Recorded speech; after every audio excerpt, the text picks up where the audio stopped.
Chuck, we're still waiting on Craig. Oh, found Craig. And Chuck, your screen is blacked out. I know that. I don't know why it's doing it. Do you have a slide cover over your screen?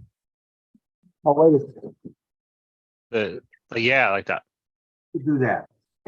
Perfect. That's much better. Okay. Whenever you guys are ready to get started, it looks like we have. We go. We have a. Do we have the MTA folks and everybody? We do. Lots of MTA folks are here. So whenever you're ready to get started, I'll read the prompt and we can get going. Why don't you go ahead? All right. Well, welcome everyone. Thank you for joining. Read them their rights.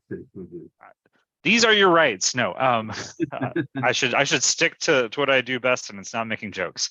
All right. Well, welcome everyone. Thank you for joining us. If this is your first time joining us for a virtual committee meeting, or maybe the first time in a long time, you'll notice a few things about the meeting room that are particular to the way we run our meetings. First, you'll notice that you're muted, and everyone's going to stay muted through the duration of the meeting, except for our committee co-chairs and our presenters as they make their presentations.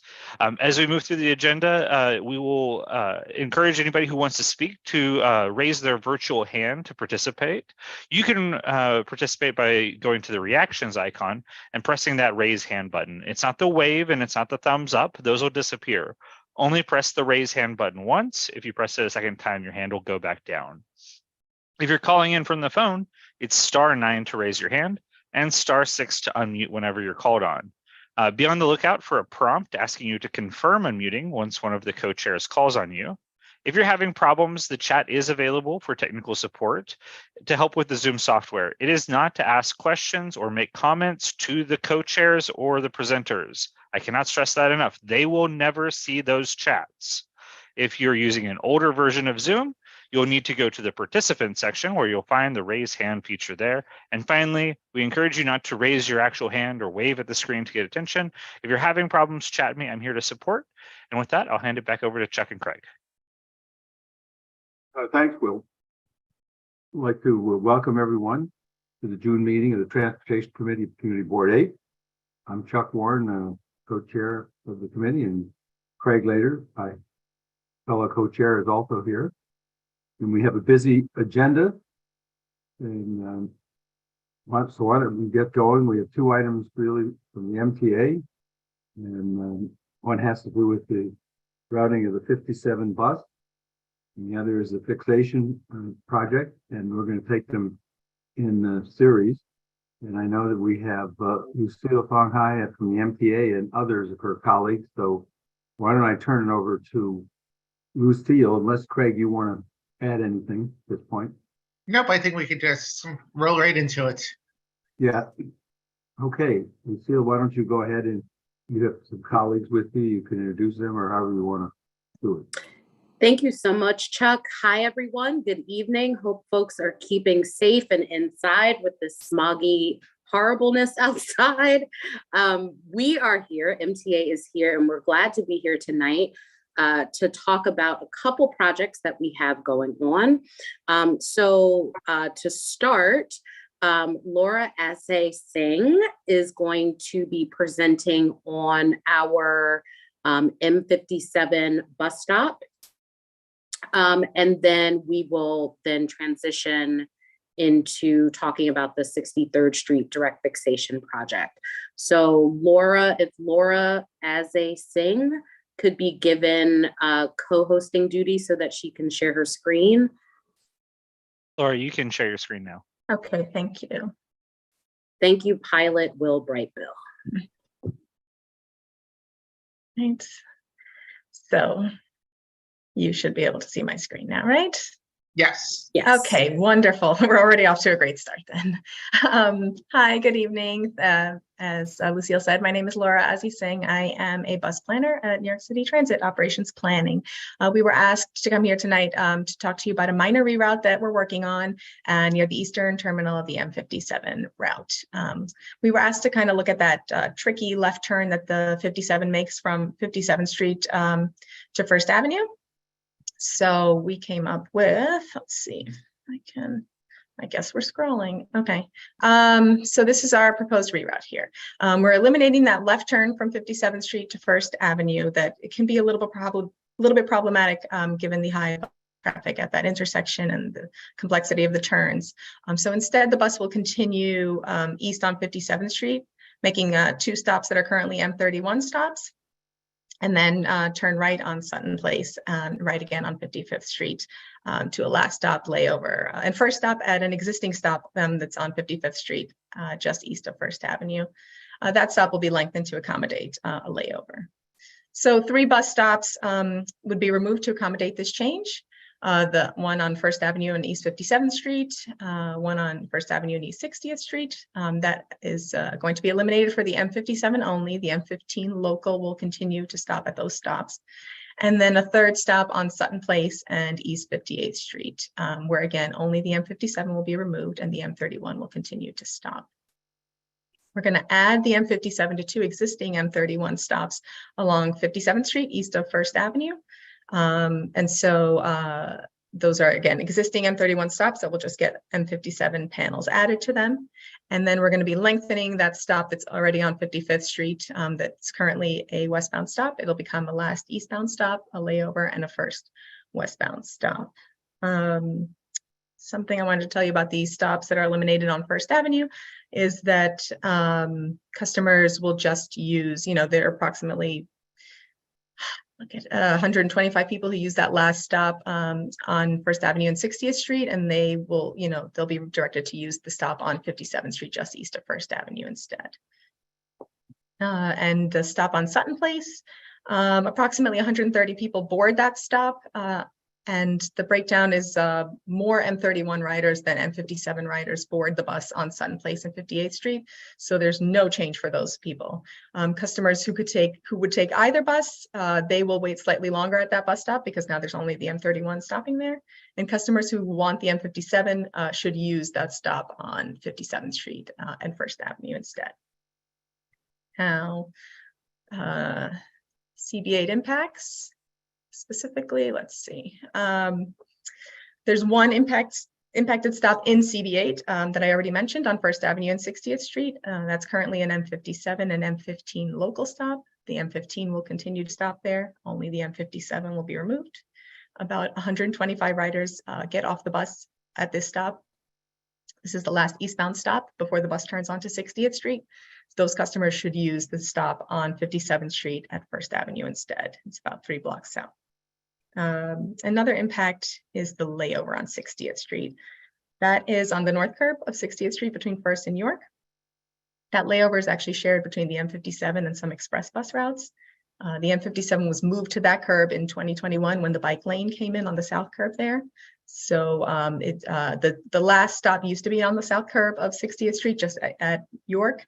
But when the bike lanes came in, it got shifted to the north curb with the express buses.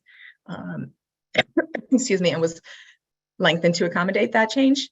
That now that the M57 will no longer need to be on 60th Street, we can return some of that space over to whatever uses DOT determines they want there. I will note that there's a Fresh Direct truck that parks at the rear of our layover on a daily basis and seems to unload onto smaller hand trucks.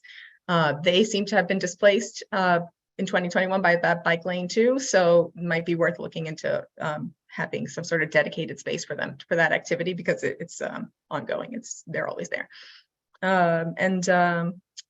We're looking to implement this in early September 2023, so in a few months. It's fairly straightforward, just a couple of impacts to your board, but happy to answer any questions you might have. Let me ask you before we get to some questions. How is anything going to be slowed down or sped up as a result of the changes, Laura? It's not about speed, really. It's really looking to eliminate the turn. We're going to make 2 less turns by staying on 57th Street. And every time that we don't make a turn, that's good for the bus, right? It eliminates potential conflicts for the bus. So this is really not about speeding. It's not about making speed improvements. It's really about eliminating a turn that was a little bit tricky for us.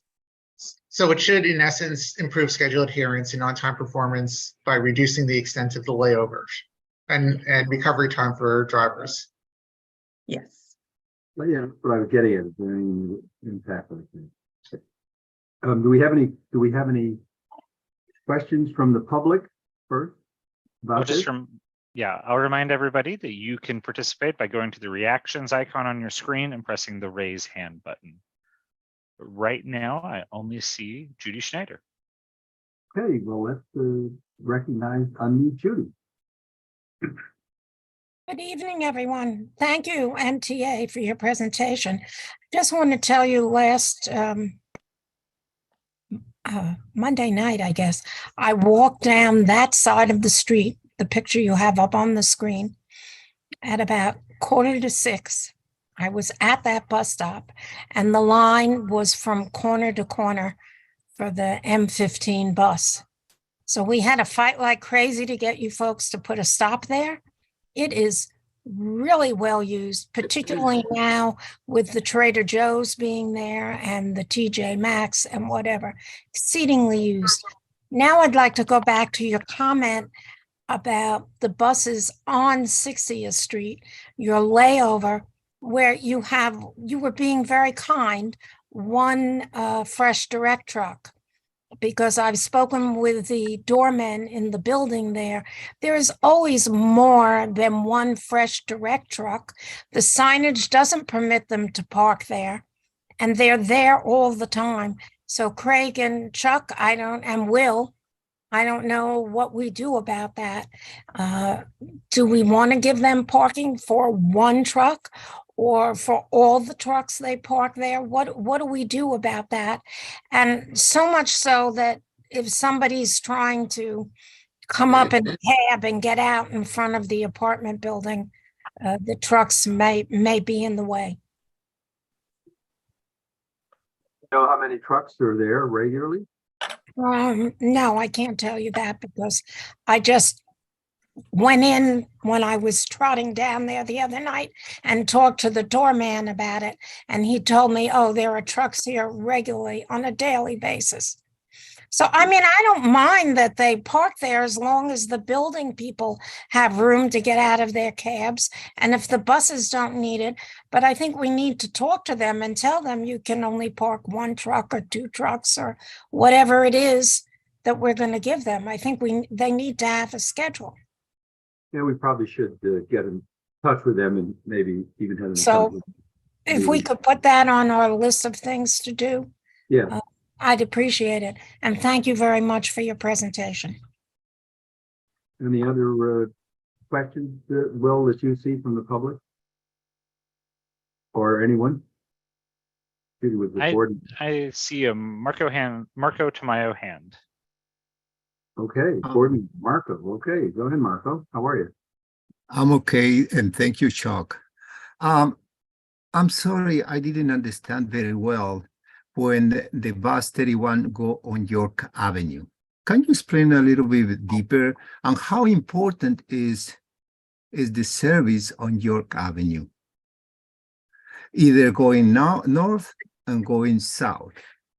I don't know if you can give me, I think you give some information, but I'm apologize if I didn't understand. No problem. Thank you so much. No, of course. Let's see if we can clear this up. There are no changes to the M31 on York Avenue. The M31 will continue to stop where it stops. We're not changing anything about the M31. There's a stop on Sutton Place and 58th Street between 58th and 57th, where both the M57 and the M31 stop. And with this change, the M57 would no longer stop there, but it will continue to be an M31 stop. So there's no change there for anyone trying to board the bus to take the M31.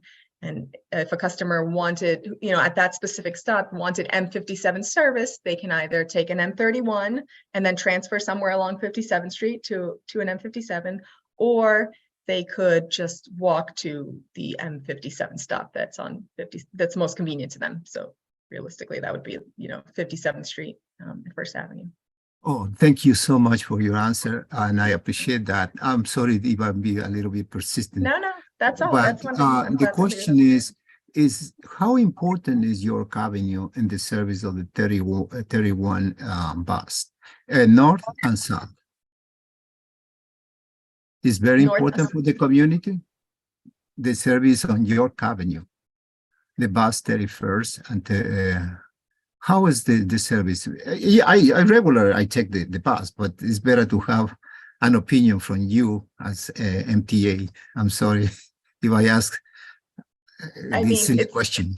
I don't have statistics on the M31 to share with you this evening because it's not the focus of this presentation. Every route is important to us, and connecting the community. You know, having bus service on York Avenue is very important, right? It's a network connection that we want to make. We have a service on all the avenues, right? And the crosstowns kind of helps connect that service. So Thank you so much. I think I'm going to end this saying that the service on York Avenues, north and south, is very important. That's what is there in conclusion. Thank you. I will appreciate your answer. Thank you. Have a good night.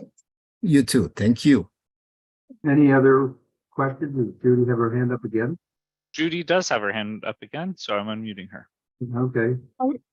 Is it the 57 that comes down York Avenue? The bus that comes down York Avenue and turns on 57th Street is, I might not have the number right, but it's desperately needed and well used by the people who live along York Avenue and by the hospital people. So I certainly hope you're not planning on doing anything to that bus line.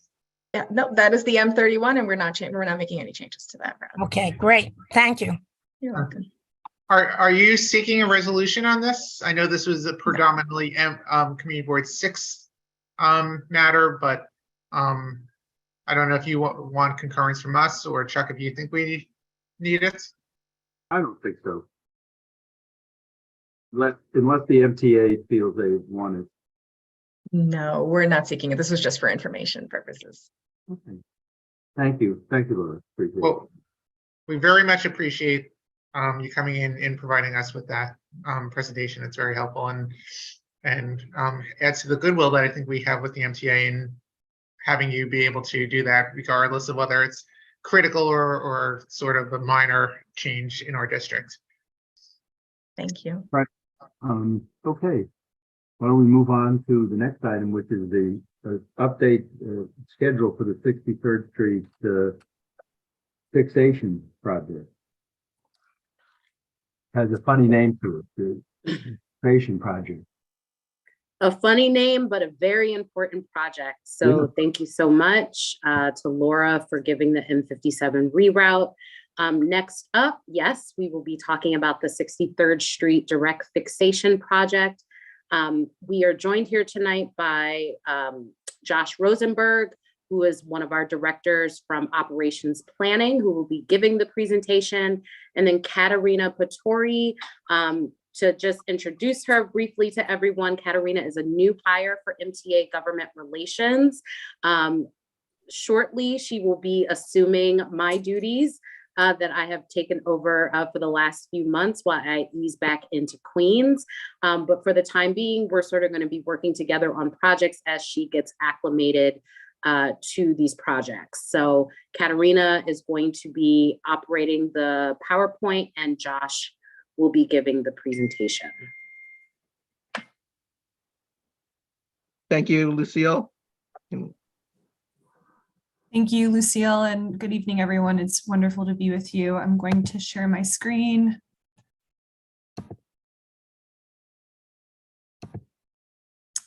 And let me know if this is visible to everyone.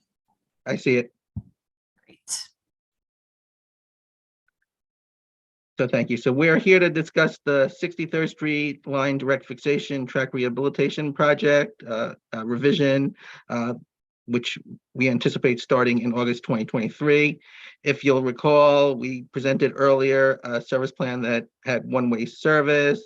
It was dependent on our new signaling system that we installed on Queens Boulevard. After monitoring that, project is still ongoing. We weren't seeing the reliability that we were expecting yet.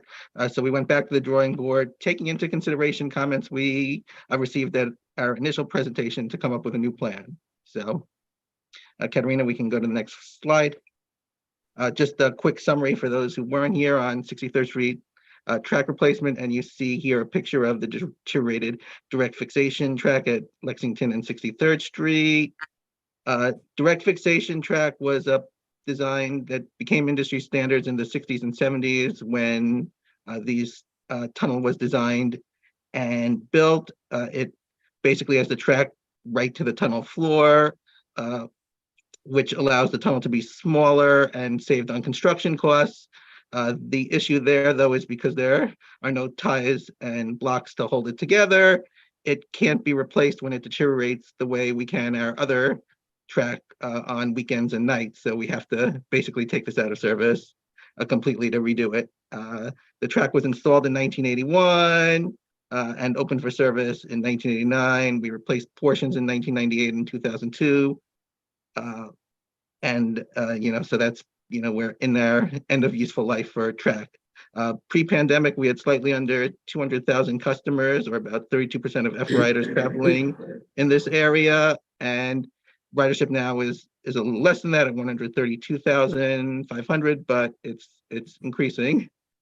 And the 63rd Street line runs from 57th Street and 6th Avenue in Manhattan to just past 21st Street, Queensbridge, where it connects in with Queens Boulevard line.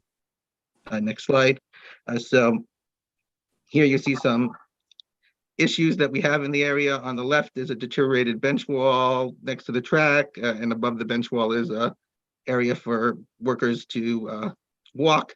So these cracks will be corrected. And on the right, this is the plinth that supports the rail, and the trains basically will go over it all the time, and you see a big crack in there. So all of this is stuff that's really important that needs to be replaced. And right now it's being maintained, but we need to completely replace this, and we'll have a nice new tunnel.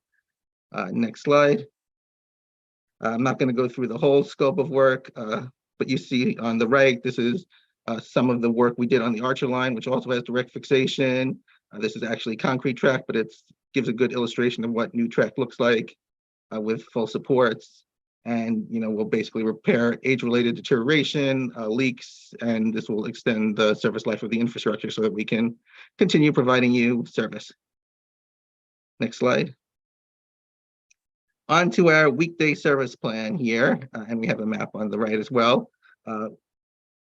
We have been discussing with our project team a new way of doing this, so they've been analyzing this. So some of this stuff is still tentative and could be subject to change, but our main plan now takes out one track out of service between 57th Street and 36th Street in Queens on this line here for the duration of the project. They will work on that for a few months and then swap tracks. But for both phases, we will run a shuttle train on the track that is in service between Lexington Avenue, 63rd Street and 21st Street, Queensbridge, serving Roosevelt Island. So the F train will be rerouted through the 53rd Street tunnel, running with the E line out into Queens from Rockefeller Center onward through 36th Street and Roosevelt Avenue. M trains will not be going to Queens. They will terminate at 57th Street from Brooklyn and 6th Avenue. Ridgewood and Brooklyn service terminates there. There'll be slightly less EF and M service rush hours to make up for the loss on Queens Boulevard. We will slightly increase our service. The shuttle train that runs between Queensbridge and Lexington 63rd Street will operate every 20 minutes. That's a capacity constraint because we have one track and one train that we run back and forth. We will provide a free shuttle bus between 21st Street, Queensbridge and Queens Plaza for those commuters going to Queens.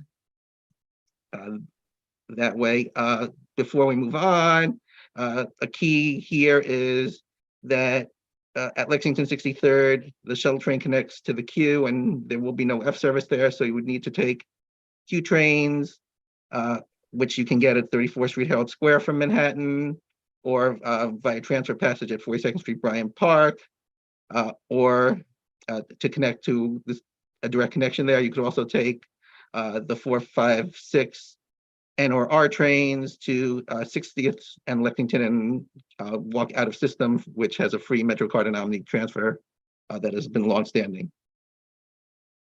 Next slide. Overnights will be when the project basically removes debris and brings in materials to keep building and working continuously to maximize this. So both tracks will be out of service between 57th Street, 6th Avenue and 36th Street, 7 nights per week.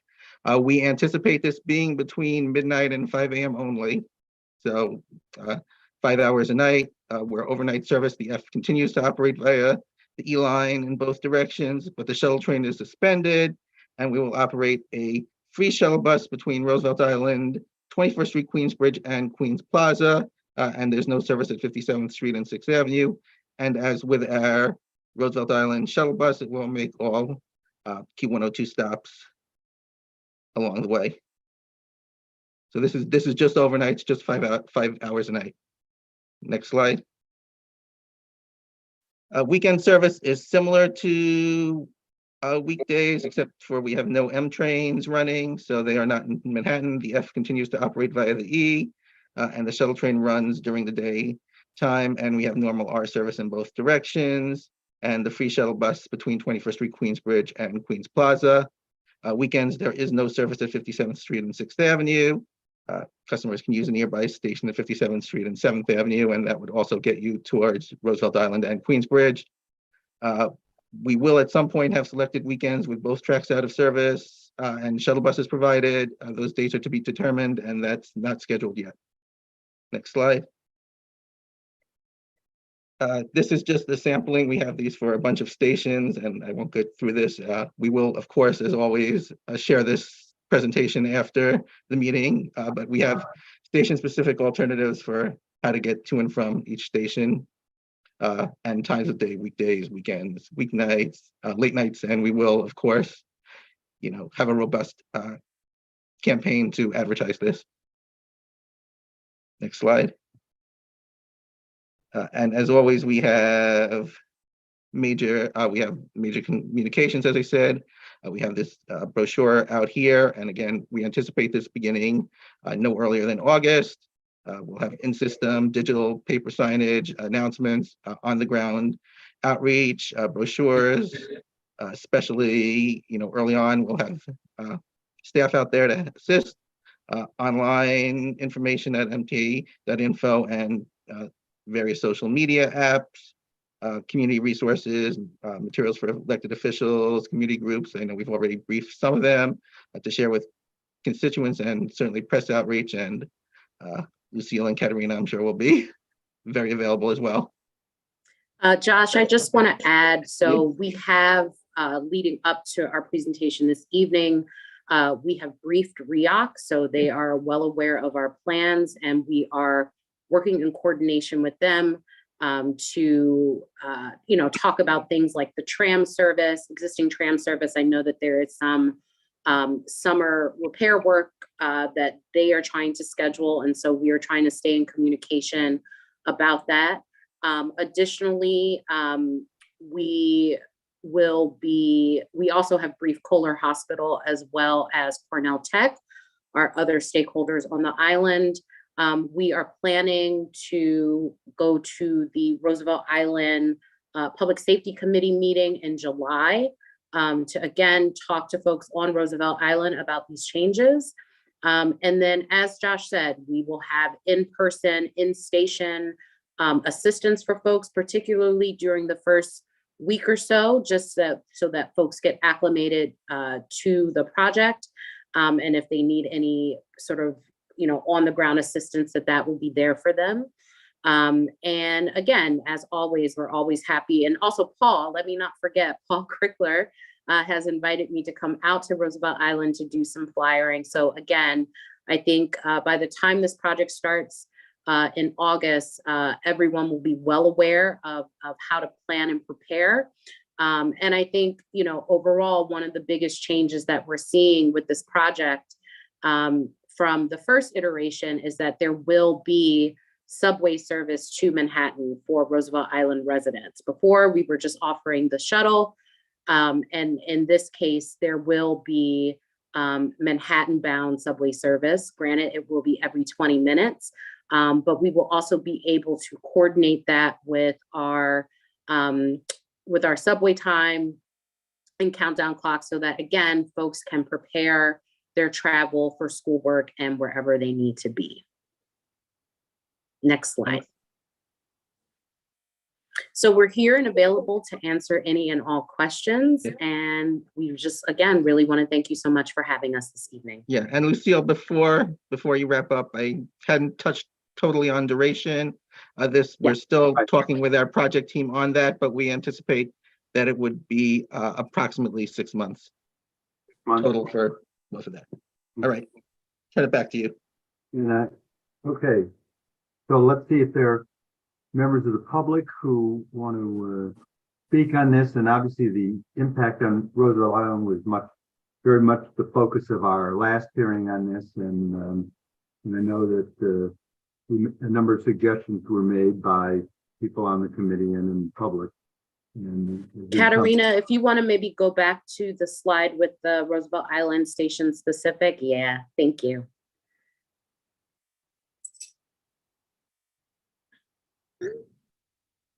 We have a lot of hands up. Would you like me to read let's you the names? Yes, so we have Judy. I see Judy Birdie. Let's Okay. take public members first. Okay, so members of the public, because Judy Birdie is a Roosevelt Island Committee public member, Mickey Rindler, and then Marie Oraka will be next. Okay, so why don't Mickey Rindler? Let's unmute. Go ahead. Is Judy going or am I going? I didn't. No, you're going. Okay, thank you. This is much better than the previous plan, but not everyone goes to Manhattan. I go to Queens 4 days a week, three to 4 days a week, and still a big problem because you're only running them every 20 minutes and you can't anticipate what time you'll get there when you get back. There's no talk about whether the buses will be coordinated in some way with the train. So I'm wondering, what was the constraint that doesn't allow it that makes it every 20 minutes, especially during rush hour, because it's actually only 5 minutes of train time. I've ridden it many, many times, and there's be a 1 minute stop on Roosevelt Island. So on either end, why does it take so long to have the train go back when it's gone forward? Because it's not really acceptable during rush hour. It should be every 10 minutes, or maybe every 12 minutes, because we need better service, and we're going to miss connections. I have to take a train out to Long Island after that. So it's a long road, and this doesn't really fully solve the problem. Also, one more question. I'll ask both questions. A lot of people are going to take the ferry, especially in August, September, when the tourists take the ferry. I've been a number of times. I work in Manhattan too, and I've had it happen a number of times when you can't get on the ferry in the afternoon because of tourists. So are they going to run you in touch with them about running their big boats? Because they can run a bigger boat, but they have to, somebody has to tell them to run it, because it's just going to be a problem for those. Some people can take the ferry and walk extra blocks to save time, and it would be less time. So the two questions I heard was, number one, Josh, why every 20 minutes? And Yes. then the second about our coordination with NYC Ferry. So I'll take the train one first, and we did look at running times. Unfortunately, we only have one track in service while they're repairing the other one, so we can only run one train. It has to run back and forth in each direction, so it's a little bit limited there, and there is some time, a couple minutes at each end, for the signals to reset to allow the train to go in the opposite direction. So we did look at running time, and unfortunately 20 minutes is the best we can do between having the train operate from 21st Street down to 63rd Street and Lexington, and then reset direction so that it can go back towards 21st Street. And so between the stops, the roughly 5-minute running time in one direction, and then it has to run 5 minutes the other way, where we're getting a train about every 20 minutes, and that's about the best we can do. We did look at ridership, and there should, of course, be plenty of space for customers at both 21st Street and Roosevelt, since this train will be exclusive to you. As for the ferry, I believe we are working on coordination there. I can update back on that later. I know we have had, when we originally presented this to them, we did have preliminary conversation. So we will circle back with those updates. Okay, thank you. Next is Marie Haraka. Can we unmute Marie? Hi. Thank you for having this information session. I'm a Roosevelt Islander, and there's a lot of talk, a lot of trepidation about these changes. So just so that we're clear, so during the week, there now is going to be this train shuttle service to Manhattan every 20 minutes, but there is no service at all returning to Roosevelt Island from anywhere, really. Yes, the shuttle runs bidirectionally. It runs from 21st Street to 63rd Street and Lex, stopping at Roosevelt Island, and it runs from 63rd Street, Lexington to 21st Street, also stopping at Roosevelt Island. So you, as long as you connect to the Q train, you can get to Roosevelt Island, you can leave Roosevelt Island, both directions from Manhattan. Okay, that's good to know. And I concur with the last resident that 20 minutes is, it's very insufficient. Because again, you know, we are not just going to 63rd Street, you know, we are connecting with other trains, and this is going to add a significant amount of time to our commute. It's not necessarily about acclimating, it's about, you know, getting on a train. Roosevelt Island has grown and been developed, you know, by design, but apparently the infrastructure is not keeping up with it. So now we're suffering. We have been suffering, you know, with delays and train service in general, but this is, you know, this is excessive. My question is, you mentioned that you were working with REOC. There has been a call, you know, because of the fact that, you know, we have transportation issues for a long time, and this, you know, especially now. Are you working with REOC with regards to a resident kind of express or maybe preferred line during things like rush hour and specific times on the weekend? Because again, this is a tourist destination because they've made it a tourist destination, but now the residents are not able to do things like shop or go to work. So REOC's I believe REOC's stance on that is that we cannot have preferential treatment because it's a public transportation option. Is that true? And are you working with REOC on that possibility for the tramway? I can't speak for REOC's operations. You would need to ask them specifically about their exact operations, including their shuttle and the tram. For New York City Transit, MTA, we are a public service. And so, you know, we have to show equity to all neighborhoods. And you could argue, living in New York City, that a lot of different neighborhoods are considered tourist destinations. And they still have residents that still absolutely live there. Our main goal is to provide as much service as possible. And, you know, I think for our purposes, again, you know, I think seeing the every 20 minutes, you know, understandably, you know, is not as frequent as every 6 minutes or even every 10 minutes. But as Josh said, the fact that we're still able to provide subway service while we are working and have a track out of service really speaks to the way that our operations planning team and other folks really try to listen the last time that we were here to try and provide some service options that really spoke to the folks on Roosevelt Island to be able to provide service to and from Manhattan, as was something that was desperately asked for before, while also keeping safe our track workers safe as they are doing the repair work. So absolutely hear the critique around every 20 minutes.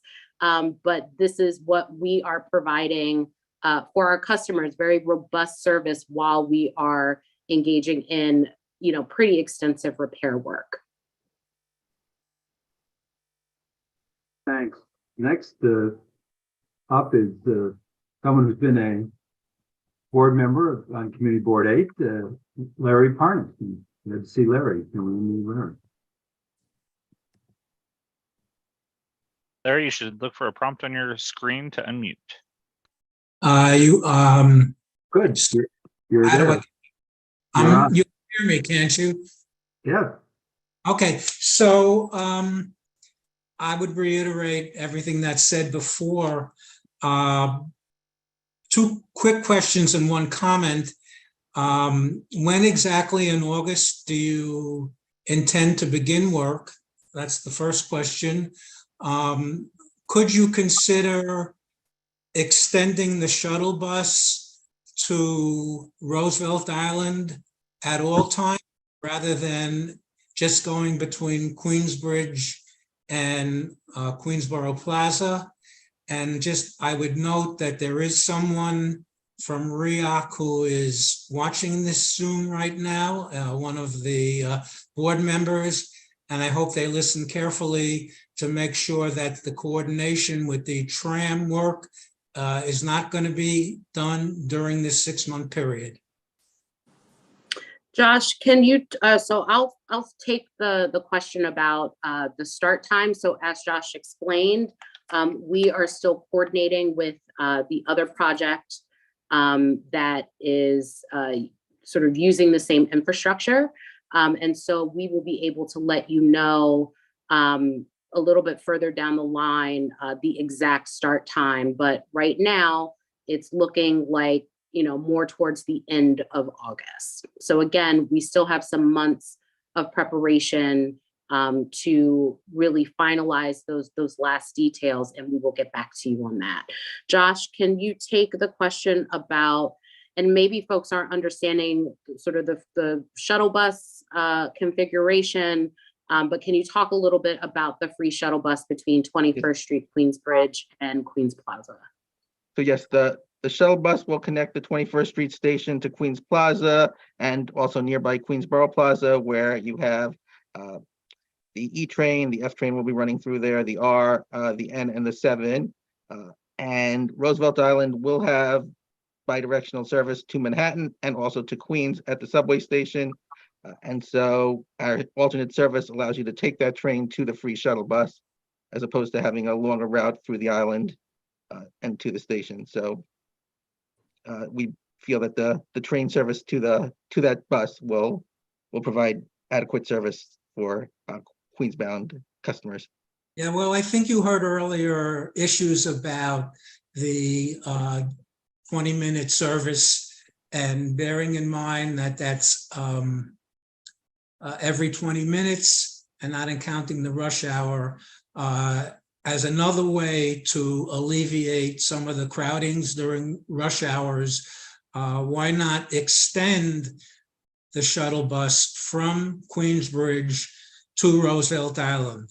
And if that is something you can consider, what can you do relative to the Q102 bus to increase its frequency so it's another option for Roosevelt Island residents? We'll have to get back to you on that. Okay, cool. Thanks, Larry.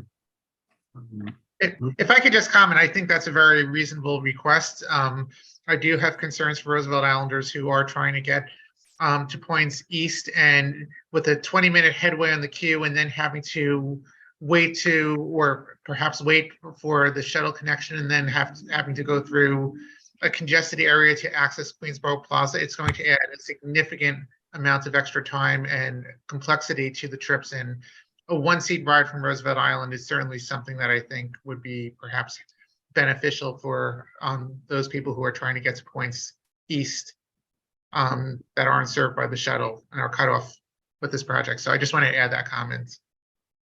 We'll circle back. Thank you. All right, thank you. Next, we have Alan Giacomelli.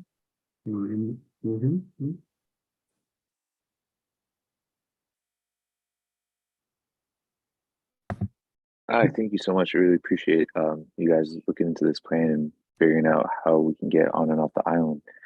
One question, a couple questions.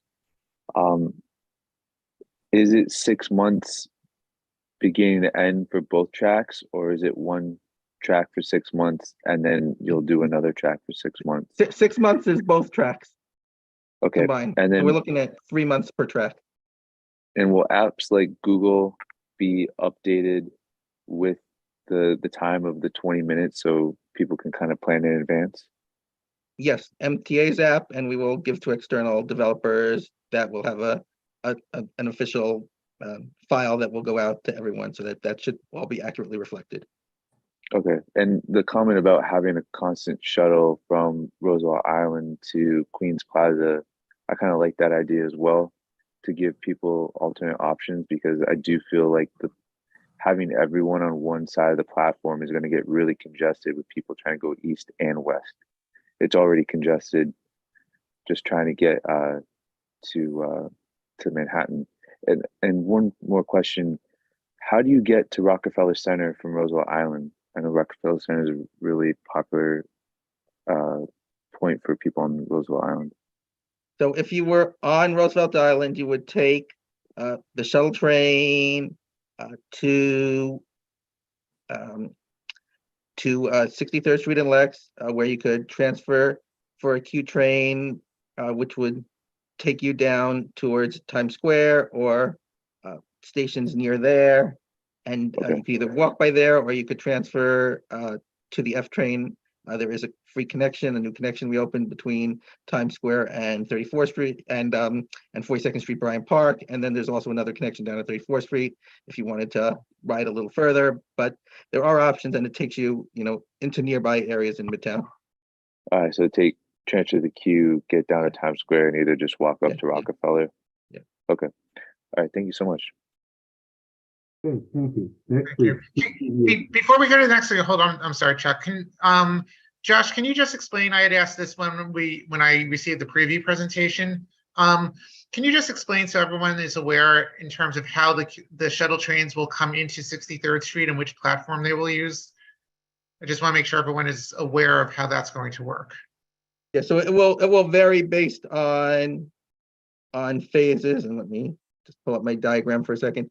It varies based on which track is out. So for 3 months, it'll be on one, and on 3 months, it will be on the other. And if you just bear with me here, I can pull up my track diagram to see where we're going. So we will be starting with taking the northbound track out of service. So it will be the downtown track starting late August for 3 months that the train will come in on at Queensbridge, at Roosevelt Island, and that is the upper level at Lexington and 63rd Street. For those of you who are technical, the train will pull in from Roosevelt Island to Lexington and 63rd Street. It will discharge customers who will have an across the platform transfer to a downtown queue. If you're coming from the uptown queue, you'll have to go up a level to get the shuttle train. The train will then go past the station where the signals will reset, allowing it to go back towards 21st Street. It will pull into 63rd Street, pick up customers, then run to Roosevelt Island, and then to 21st Street, Queensbridge, where it will again turn around and go back to Roosevelt Island. All right, thank you for the context. Sure. And again, I know that might be a lot to remember, but again, we will have ample signage and staff on hand to direct folks to where they need to be. Del Campo, can you move to visibility?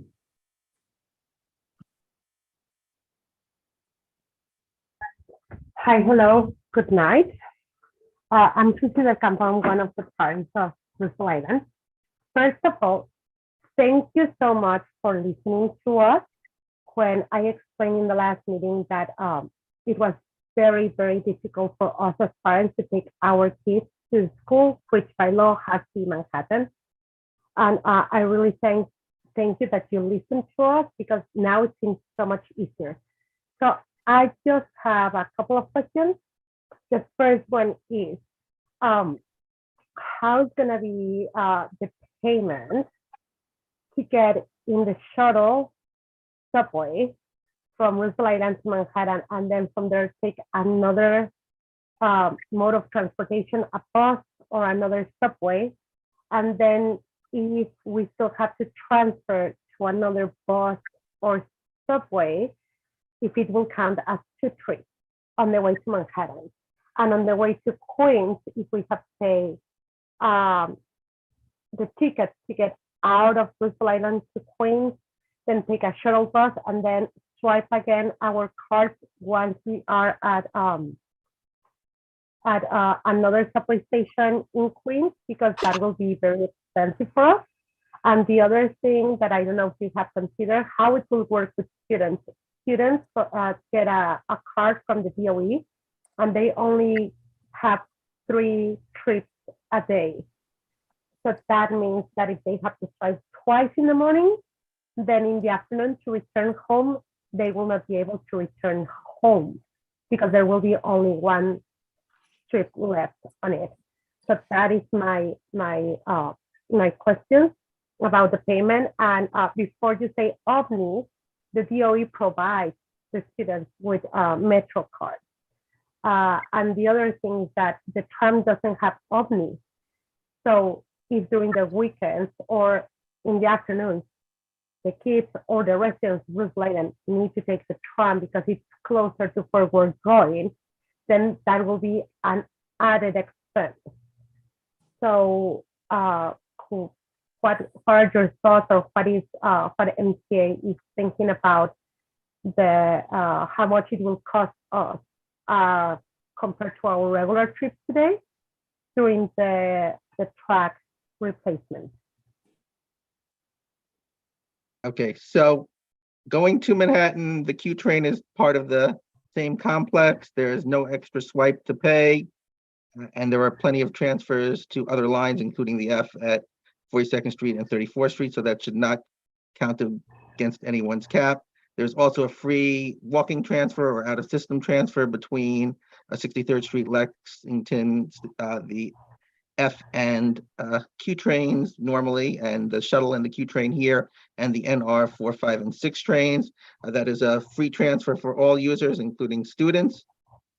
So on that end, there really should be no concern. On the other end with the shuttle bus, the shuttle bus will be fare free, and I can certainly confirm afterwards, but we do not intend to have any loss of transfer at the other end. I can verify that we've got something programmed in for the table. If not, we will have ambassadors out there to give tickets. I will follow up on the exact method of that, but there will be no extra deduction of the lost transfer on the Queens end.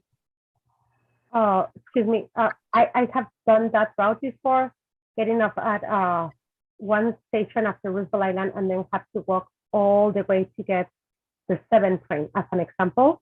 And when I get to the 7, I swipe my card, and instead of giving me a transfer, it charged me again. And from the previous question that I just asked you how to get to 4750th Street Rockefeller Center, and you said just take the yellow one and then you get off at Times Square and you walk. That will not be a transfer. That will be a new swipe. So in my opinion, maybe I'm wrong. There's a transfer passage way that we will keep open between Times Square and 42nd Street on 6th Avenue. There is a new connection there. There is no swipe required to transfer between the Times Square complex and Bryant Park. Okay, and from Queensbridge to the 7, for example, if we have to take Roosevelt Island, get to Queens, take the shuttle bus, and get to the next subway station, let's say the 7 that I need to take the 7. Usually right now, it counts as another trip. So you will extend like a transfer for that, or we will have to pay double if we choose to go the Queens route instead of the Manhattan route. Okay, so for our current outages, we bus to Queens Plaza and we have a free transfer to that station, not to Queensboro Plaza. We're adding this for now. I can verify after this meeting that there will be no additional charge for the NN7, but I am fairly confident that that is the case. But I will confirm that. Yeah, we need to be able to, because if the kids decide to go to school because it's faster, the Queens route instead of the Manhattan route, they will have to swipe one in Roosevelt Island, once when they get to Queens subway to go to school, and to return. If they choose the same route going through the Queens route, they will be ended up at Queens and will not be able to come back to Roosevelt Island because they will not have any stripes left in their Metro card that is provided by the DOE. Understood. We add a third transfer leg. I know it's added for for Queens Plaza. I will again confirm after this meeting with people that we're in the works for the NN7. I'm pretty confident that we are, but we will confirm that. Yeah, Thank Joe, you. Josh, if you'll just get back to Will with all of things so we can then have, post it on our website too. Okay, next is Matthew Walden. Hi, are you able to hear me? Yeah. And Okay, great. Thank you for the presentation. I just wanted to agree definitely with what everyone else has said so far. But just wanted to reiterate this 20-minute wait time for a shuttle train on Roosevelt Island just to get you to the 63rd Street station.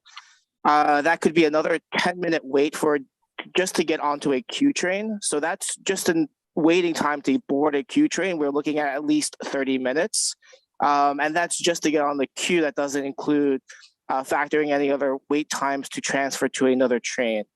I do have a question. If you have the ridership of the Queensbridge, Roosevelt Island, and 63rd Street stations during rush hour, and I'm asking this because right now you're going to take a shuttle train every 20 minutes, bring 3 stations worth of passengers onto one platform at 63rd Street, which is already overcrowded during rush hour. So how do you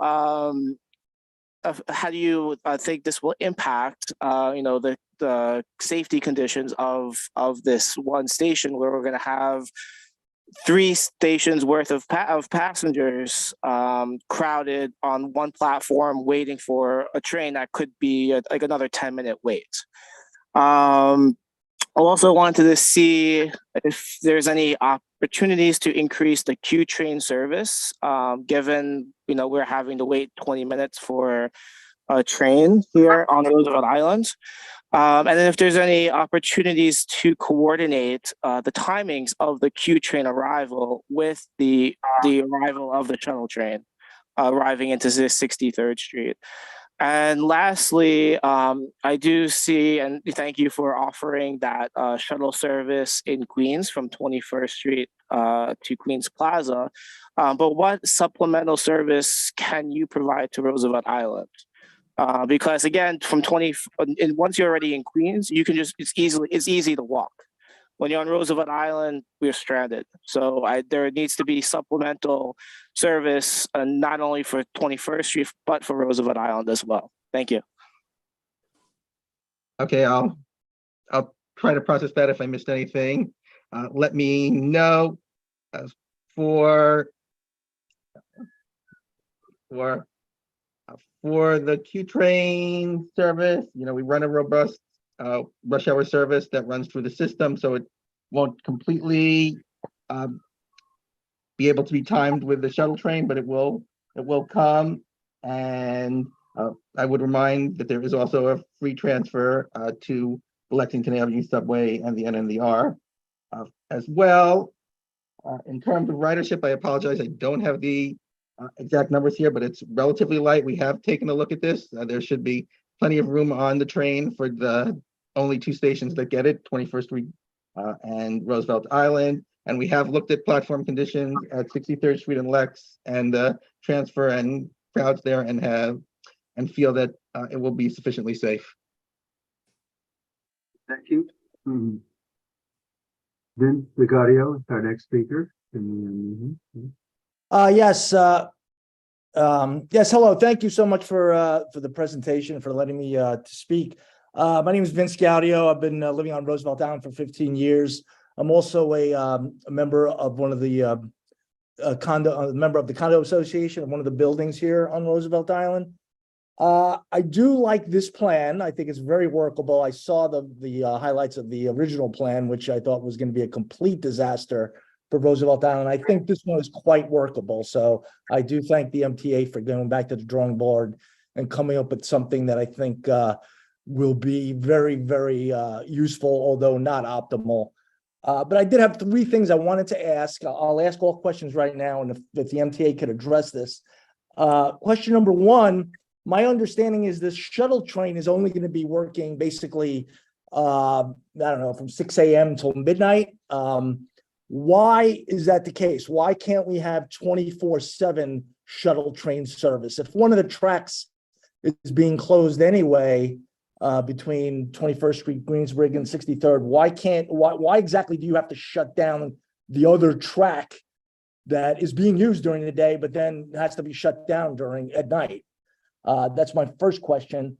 My second question, I believe there was a comment by the MTA that the weekday hours, the anticipated shutting down the service would be midnight to 6 a.m. or midnight to 5 a.m.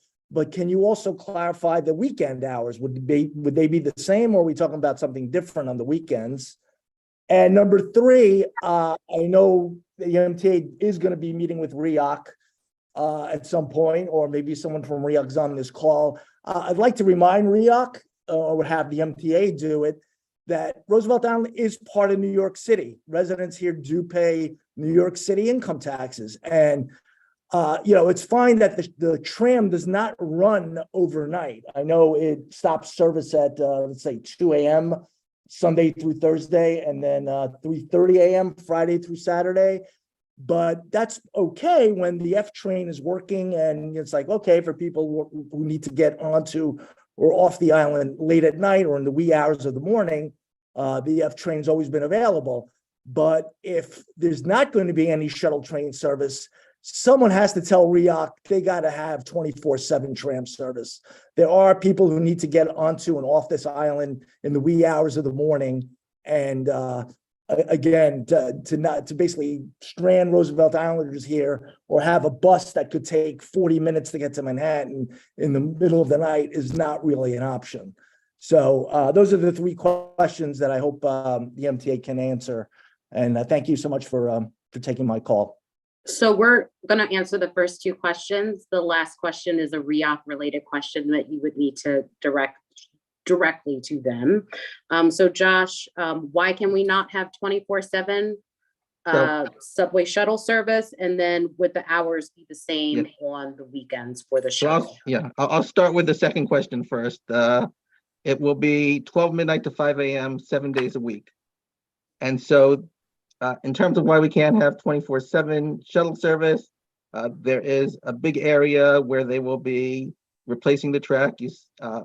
It's a long area they're going all the way from 21st Street, Queensbridge to 57th Street, which means that they will be chopping up and basically removing the old track, and then they have to bring in new track and materials for that. And the overnight window, when we have the least ridership, is when we can do that. And in order to get work trains and get everything, all the material out that needs to get out to be removed and disposed of, and new material to continue install and make the most of these shutdowns, we will have to do that between midnight and 5 a.m. We worked really hard to make sure this window was as small as possible.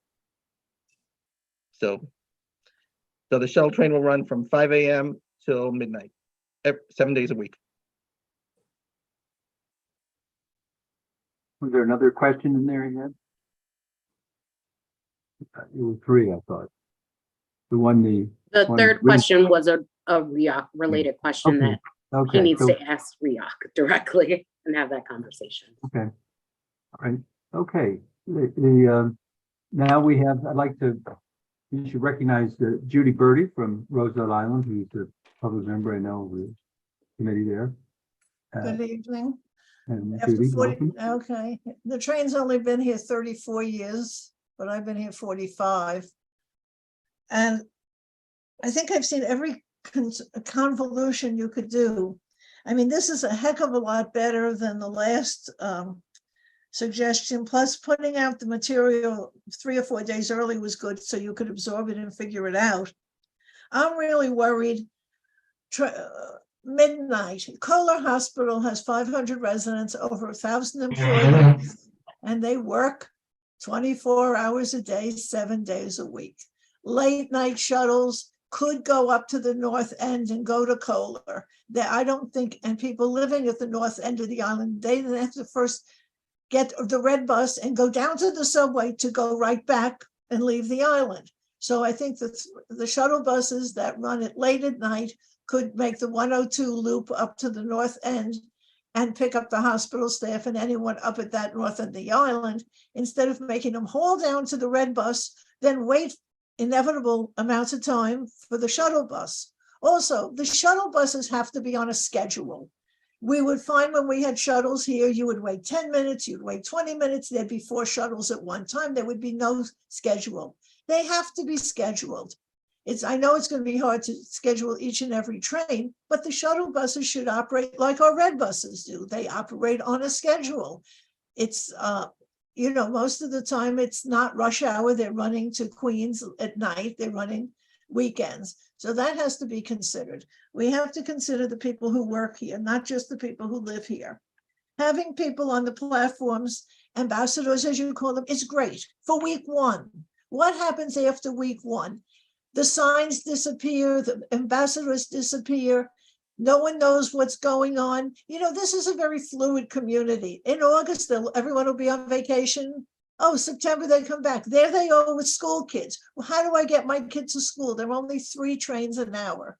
It is going to be very, very challenging to get all of this done, especially because our good friends at REAC are terrible at communicating with the residents. Last weekend, we had a shutdown from no trains from Manhattan. REAC did not put out 1 notice to the population here. So please do not depend on REAC to publicize every single week and every single thing. I also suggest that you put your big yellow schedule change posters on or around kiosks around the island, or give them to someone to post so people see it. Not every person on this island is on the internet. And sometimes reading your schedule changes on the internet requires a PhD. So put your those big, beautiful posters, put them on our round kiosks around the island. Secondly, I understand about the ferry. I fully agree that you should work with New York Ferry, and they're usually really cooperative to get larger ferries. I just feel that after riding the first train that ever rode, came out of here October 29th, 1989. I've been through everything, and I really think that the residents and visitors and hospital staff and hospital residents deserve an easy commute, deserve to do this efficiently, deserve to do this with consideration of who is using it, and that this community changes. It's not the same people riding every single day. So I really want you to publicize this on the island with posters, not depend on the third party. You're a big agency with lots of people. You've just given us 2 new elevators, a refurbished escalator, and in order to celebrate this, you're giving us a shuttle train. So I thank you very much, but please remember we live here, and it's getting very exhausting to live here. Thanks a million, and thanks for telling us about this, Paul. So just to follow up on a few items, Josh, the shuttle bus, we did say that it would be stopping at all Q102 stops. Yes. Okay. Definitely. And to follow up with the ambassador thing, we recognize late summer into September, so I think we were planning a longer leash, at least past Labor Day, a week past, of having an outreach campaign out there. And I will also add that, we did meet with Kohler, who expressed their concerns, particularly for their employees. So we are certainly in touch with the folks that have the most direct information about their workers and their needs. And I will also say that REAC has been working with us, and we anticipate will continue to work with us to get us in front of Roosevelt Island residents who could not be here this evening. So as said earlier, we will be attending their Public Safety Information Committee meeting sometime in July to again talk with folks about that. And then Paul and I will be putting out posters at the kiosks as we have them. So all the things you said, Judith, we are doing. So thank you. Next, I want to recognize someone who's been extremely active and effective in this whole matter, and that's Paul Crickler, who's one of the leaders of the Roosevelt Island Committee of the Board. And Paul's been a tremendous advocate and helped to get a lot of the changes, which I think we see tonight. So Paul, why don't I take it away? Then we'll get Marco, we'll get to you, but I'd like to take Paul first. Thank you, Chuck. Yes, first of all, I want to say thank you to the MTA. I think this plan is significantly easier to understand, significantly less of a burden. Still, it will be a burden, but it's less of a burden than it was before. So thank you so much. I want to offer a resolution this evening. Before I do that, I'm not quite sure of the rules. So Chuck and Craig, I want to say something else unrelated to the resolution afterwards. So yeah, okay. Well, you'll offer a resolution as it's seconded. You'll speak to it. Do I tell you what the resolution says right now? Yeah. Mm-hmm. Okay.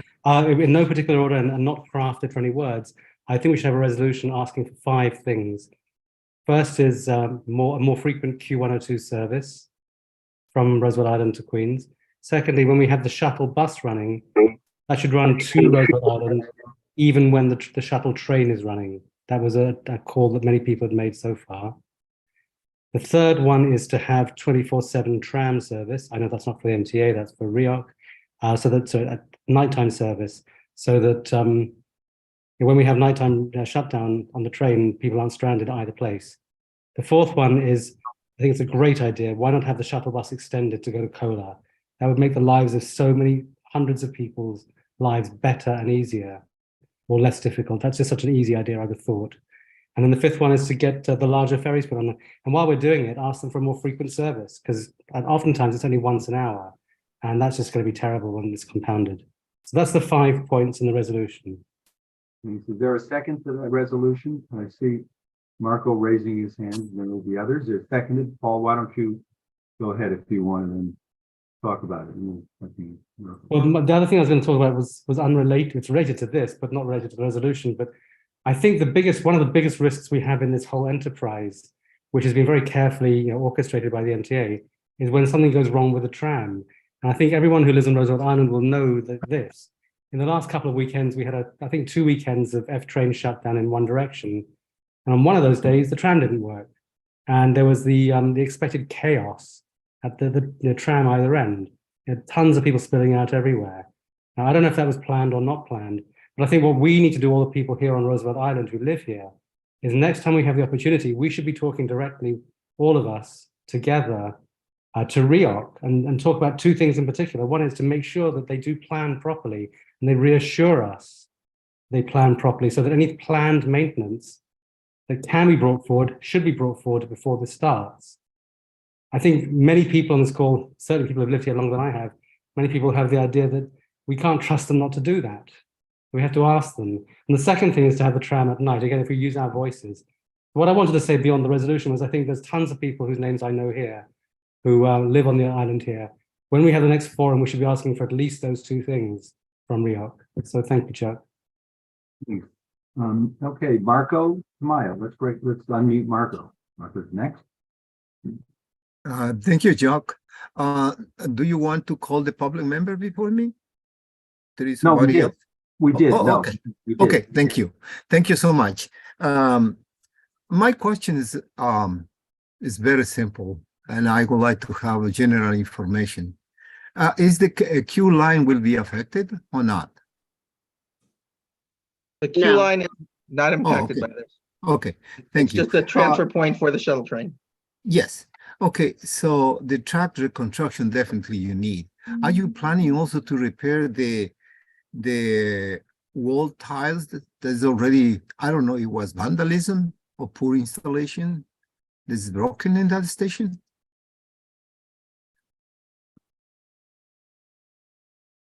I know we're Mark- doing, go ahead, Lucille. No, go ahead, Josh. I know we were planning on doing everything in the tunnels. I am not aware of any tile replacement for the stations, but I can ask on that. I think you should, because that looks ugly. This new system, I was at the beginning, I was in love. They were saying this is a very good idea, but seeing that in the way that is broken at any time and to the replacement of those tiles, it will probably is a nightmare. I don't know the system, but this station is relatively brand new, and it shouldn't happen that. But you should repair that one because that doesn't look nice. The other question that I have is, I would like to explain a little bit deeper. You said that there are 190,000 customers, 30% of which is approximately 61,000 are in the F line. And then you talk in another number, 132,000 and increasing. Can you explain a little bit the population that use this service? Because it wasn't clear. So the difference there, if you want to go back to that ridership slide, I believe is just pre-pandemic and what we're seeing now as we recover from the pandemic. So we have, basically 192,000 customers traveling through this area daily in 2019. That was before COVID hit and ridership plummeted. In 2023, we're not quite up to where we were before then. We're at about 132,000, and that's customers riding through it. That's not just Roosevelt Island and 21st Street, but other riders on the F train. Okay, the question that I have now is, I'm lucky to travel to Queens DOV in the morning in rush hour, and the train is almost empty, Q and the F. But when I'm seeing on the station 63rd Street, I'm seeing people very crowded try to catch the train Q line, and looks like a can of sardines. That means it's very popular at the station for those people that come in to work, I guess, for the hospitals. That's what I'm guessing, because the number of people that are coming is huge. I'm seeing the people, even when the queue line reach, then some of the people are still out and the train is full pack. So the question is, do you have any statistics about that? Where those people commute, or what is the direction they are moving? Or do you think it's going to, I think it's going to impact seriously for those people that come into work on the hospitals? I think we can look into that. Most customers, I believe, are riding in through Manhattan. I don't think we have as many going up towards the hospitals there, but there certainly would be a percentage, and I can follow up on that and also get back to you on what we think. Thank you so much, but I think they are coming to the hospital because it's there are definitely people. Yeah, it's huge. You should visit sometime. But thank you. All your information is very helpful, and I appreciate. Thank you so much. Thanks, Marco. Rita Popper next. Rita. I think Paul's motion is fantastic. Call the question. Is there a second? Yes, I see a second, Marco. Okay. So why don't we call the question? And you want to, Craig, do you want to take a role of the committee folks, just so we have everyone? Yes, if we could just lower the hands, please. Okay, so we have myself, Chuck, Abraham, Adam, John McClement, Judith Birdie representing Roosevelt Island Committee, Judy, I should say, to make the distinction, Lori, Marco, Michelle, Paul, Peter, Rebecca Dangor, Rita, Robin, Stephanie. If there's anyone that I missed from Community Board 8, please let me know. Barbara Rutter's raising her hand. Did you get her? Oh, I did not. And Elizabeth Rose. Okay. Yeah, I didn't, when I made the list, I obviously didn't see you, so thank you for raising your hands. Judy, have Judy Snyder? I did have Judy Snyder, yes. Okay. Okay, so so we're ready to vote. Those who are in favor don't have to do anything. Are there any opposed or abstention or not voting for cause? You could raise their hand. Okay, Judy Schneider.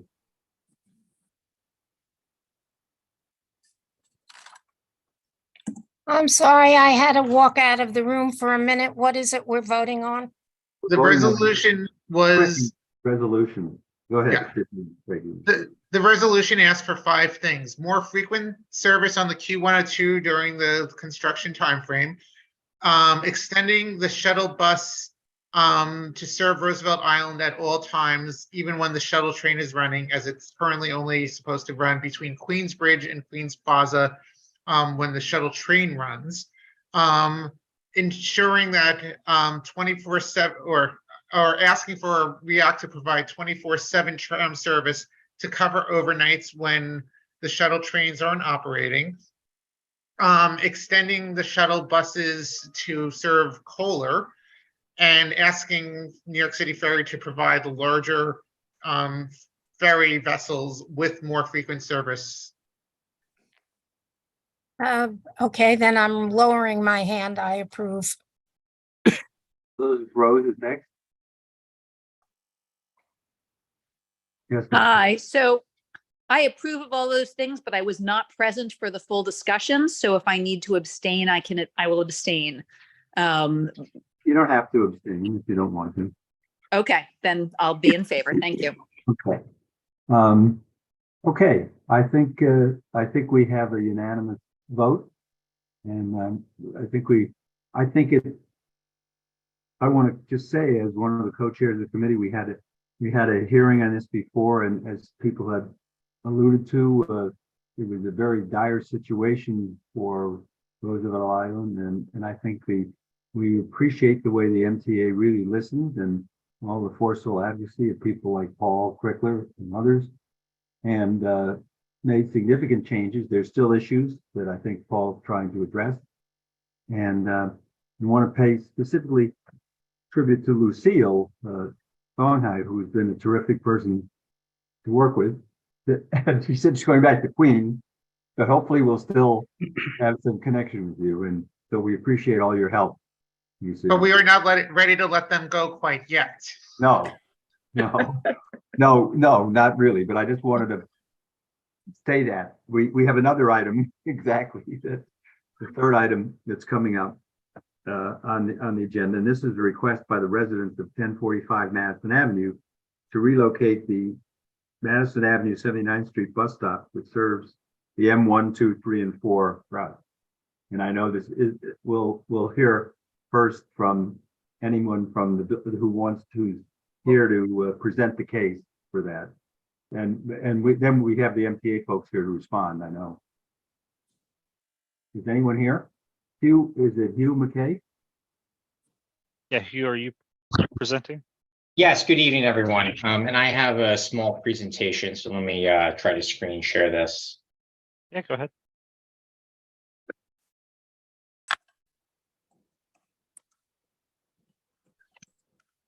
Is everyone able to see this? Yes. Yes. Great. So good evening to everyone on the community board and also the residents. My name is Hugh McKay, and I'm here for you as a representative of the Benson condominium located at 1045 Madison Avenue. So my presence here tonight is to ask the community board to support our building initiative with the MTA to cause the bus stop located in front of our building to be relocated 40 feet to the south on Madison Avenue. And I believe that after my brief presentation today, the community board will be in a position to do so in good faith. So let me say first and foremost, I am very familiar with the M1 through M4 bus line. I'm a born and raised New Yorker. In fact, I've lived in Community Board 8 my entire life. I took the bus every day to and from school in the Upper West Side, and I take it every day on my commute to and from Midtown. I have enormous pride in the MTA, the job it does, and everyone who rides the bus gets my respect because that means respecting myself. Since we last spoke a few weeks ago at the community board meeting, we've commissioned and reviewed a report by Sam Schwartz. I don't need to tell the MTA who Sam Schwartz is, but for the other people on the phone, that's probably the leading industry expert in New York that's hired by both the public and private sector. Specifically, the MTA does actually use them to perform its work. I'll be sharing that after the meeting tonight for everyone to dig into the details. But first, I just wanted to share some of the facts that we've learned about the M1 before stop. So a little brief orientation for those that don't drive past this every day. The stop is located roughly in the mid-block on the east side of Madison Avenue between 79th and 80th Street. There's a BX express stop just to the north of the M1 through 4. We're not asking anything to be done to that stop. Next, I'm just going to scroll through some images here of various angles of the stop. The Benson condominium is the beige building sort of in the middle of all these photos. That's a good one where you can see it. So moving on to what we've learned, here is a slide of data that was analyzed by Sam Schwartz. And to cut through all of the different boxes, simply the stop is a busy one. There is essentially a bus arriving every other minute in peak rush hour conditions. And when you account for the standard bus dwelling time of 30 seconds, we characterize it as basically having one continuous flow of buses when the system is operating efficiently. It's important to note here that this isn't the case for all the stops on Madison Avenue, but because this is an express stop for the M1 through 4, it gets both local and express buses. This next slide is about boarding volume. And again, if you take a look, you'll see that the stop receives a bit more foot traffic than others because of the M79 crosstown just to the south. There are about 50 people waiting at peak times over the course of an hour. So in short, the last two slides have shown that there is both a high frequency and volume of traffic hitting the stop during peak times.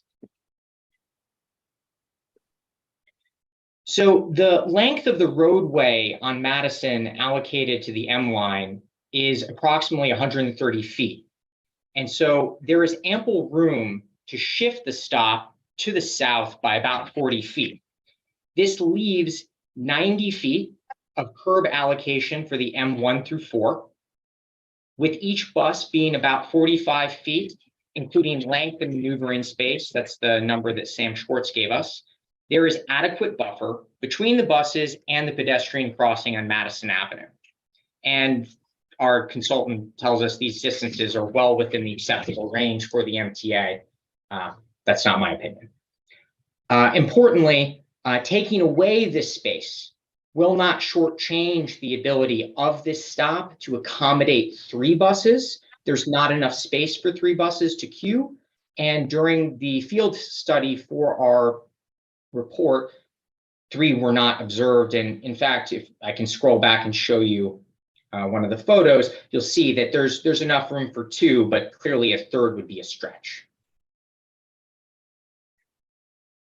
So moving on to the impacts of our proposal, our consultant analyzed various factors for evaluation of our request. Those are listed here. These are sort of standard MTA factors.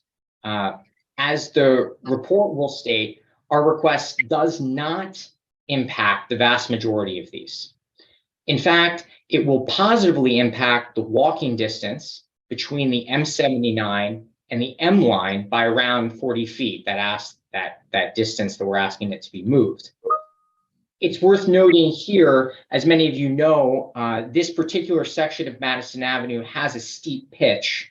And so the move south does have the potential to make the connection a bit easier for anyone with mobility restrictions, That was not in the Sam Schwartz report, but that's just something that we've observed with on the ground conditions. The one negative finding that's indicated on the chart is that our proposal would slightly reduce the space for the M buses. However, it should not impact operations as long as there's that 90-foot minimum to allow for 2 buses to dwell at once. And again, there isn't enough space for 3 buses. So now moving on to our goals for why moving the stop.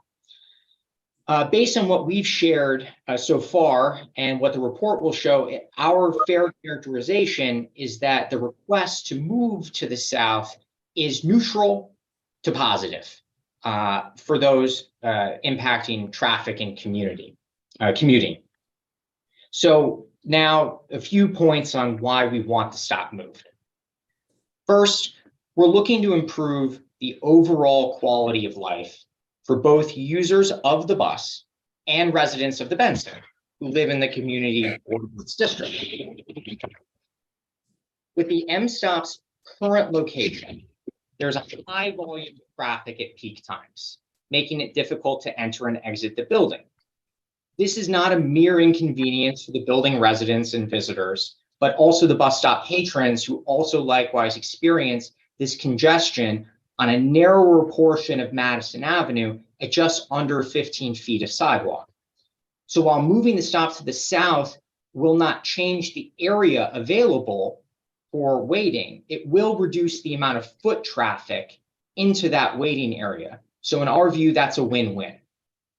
Additionally, the Benson is proud to be a family building with most of its residents actively shuffling around children with busy lives.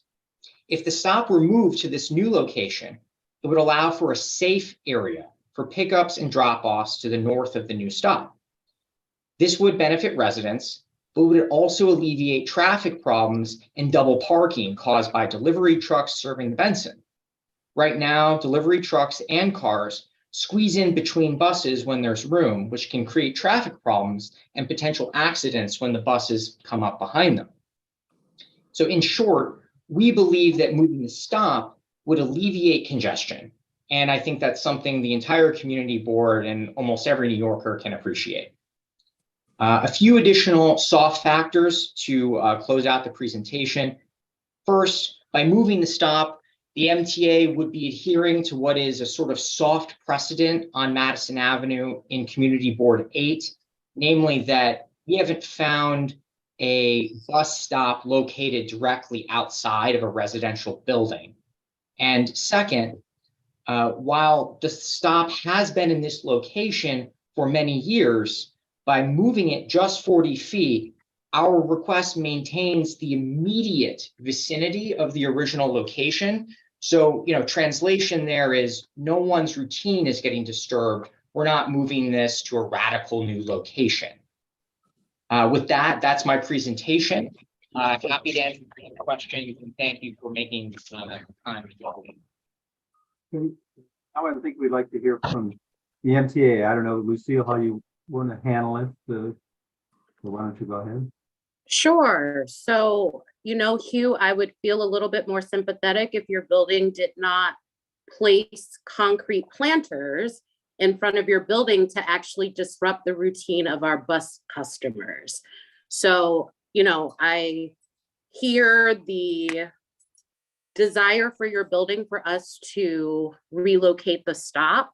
So our DOT records indicate that this bus stop has been located on Madison Avenue between East 79th and East 80th since records began in 1974.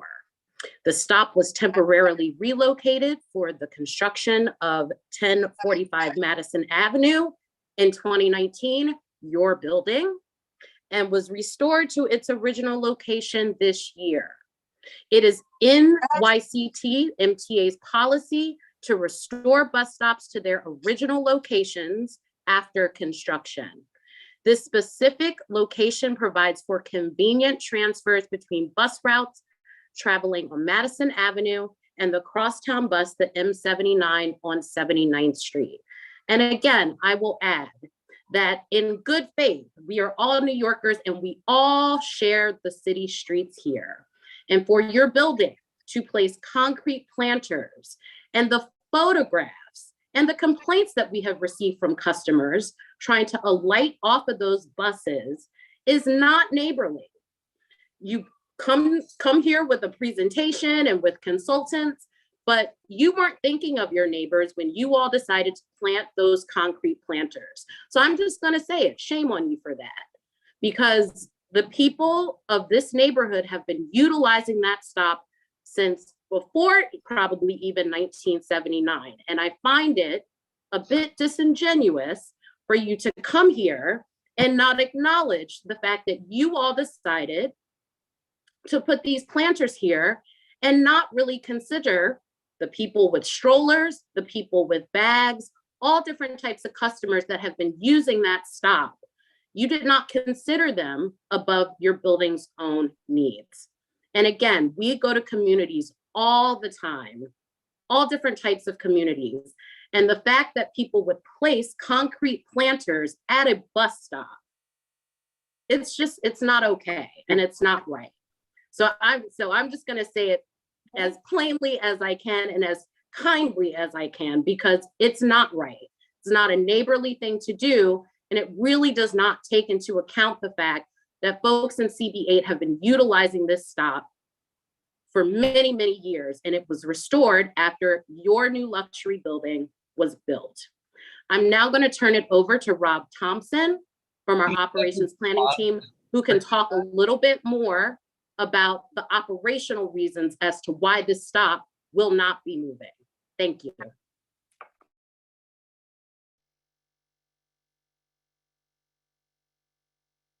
Go ahead, Rob.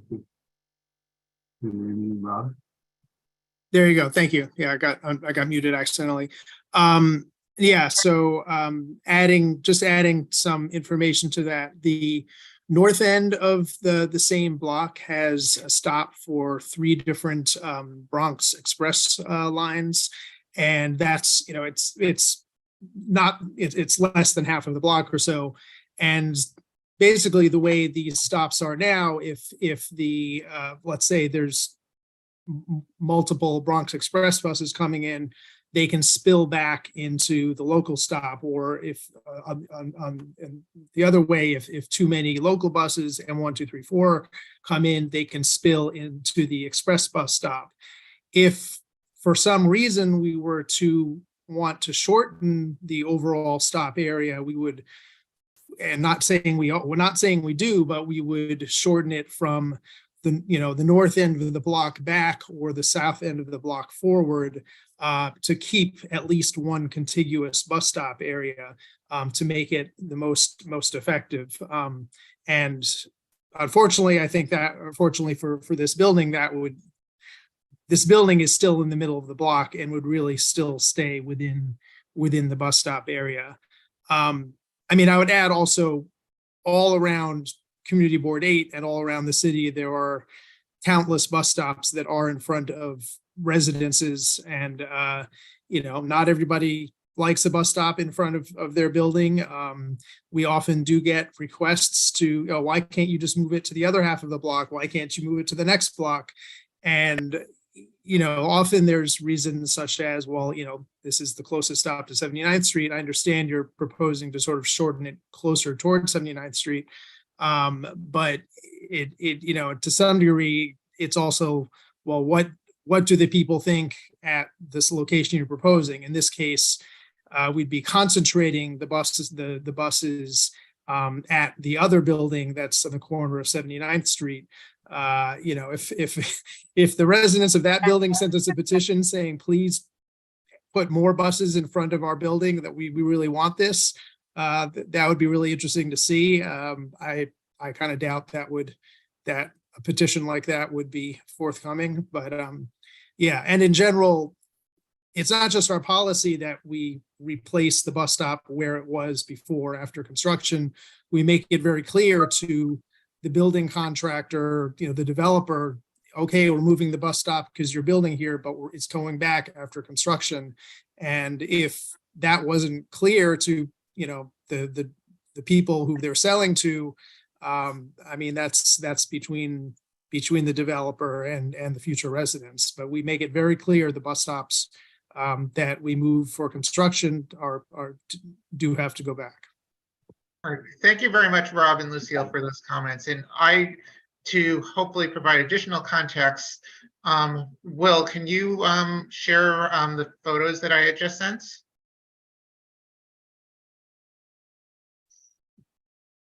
So as co-chair of this committee, I received a message from New York City Transit from Lucille upon her learning about these planters being placed in front of the bus stop. And I immediately that afternoon went over to look at it myself, and I took these photos, and I also have a video. And these are the planters that were placed directly in front of the bus stop, and you could see that the rear door of this M2 bus emptied directly in front of that planter, and that bus is in the precise location where it should be, along the curbside, so passengers can exit and the bus can kneel in the front if necessary, and in the back for all other passengers. And to say that this is one of the most cynical things that I have ever seen, and I am a professional transportation planner myself. I do bus planning for another municipal, for another jurisdiction, and I would never, I'm sorry, this video is a little grainy, but I would never imagine in a million years that there would be a property owner that would look to do this and then have the audacity to ask for us to give them relief. Not only would it be precedent setting, but it would just be really send a horrible message to all of the passengers that utilize not only this bus stop, but any bus in New York City as a whole. And especially when, if there was any confusion as to the size of this building, I believe it's a 16-unit building. So there are not that many residents that are actually affected by it. So I just wanted to provide that context as we have this discussion. And from my own professional standpoint, putting aside my views as a co-chair, I think this is something that should not be accommodated, this request. Thanks, Greg. Going to Rob's previous comments, what was the building to the south? I believe we have people here from that building, and we have a number of members of the public who want to speak, and I want to recognize right now Judy Gallant, who has, I think, had her hands up. Judy's your hand still up there somewhere? She put her hand out quickly, but there she is. There she is. Okay. Can we unmute Judy Gallant? I know we've had communications from the building in the south. Yeah. And Judy, go ahead. I'm here. Good evening. I'm Judy Gallant from Bryan Cave Leighton Paisner, and I represent 49 East 79th Street, which is the building to the south, located at the northeast corner of 79th and Madison. The residents of the building didn't learn of this meeting until Monday, so many of them are not able to speak this evening about the proposal to relocate the bus stop. But the proposal to move the bus stop 40 feet south of its current location, in our view, is not neutral or positive, as has been suggested, but actually unsafe. And I do have a presentation. I'm not sure it's necessary to make it unless you want to see it at this point. But basically, the issue, as you all know, is that there is bus queuing or bus bunching. And there would not be, if the bus stop were moved 40 feet to the south, there will often be buses that are blocking the crosswalk and potentially even travel lanes on 79th Street. And this is already a dangerous intersection. In the time that we had, we were not able to find all of the crash data, but residents are aware of 4 incidents in the last 7 years. 2 involving cars, 1 fatality involving a pedestrian, also 1 involving a cyclist. There are many elderly people living in the building who have to deal with this intersection on a daily basis, for whom it is a concern.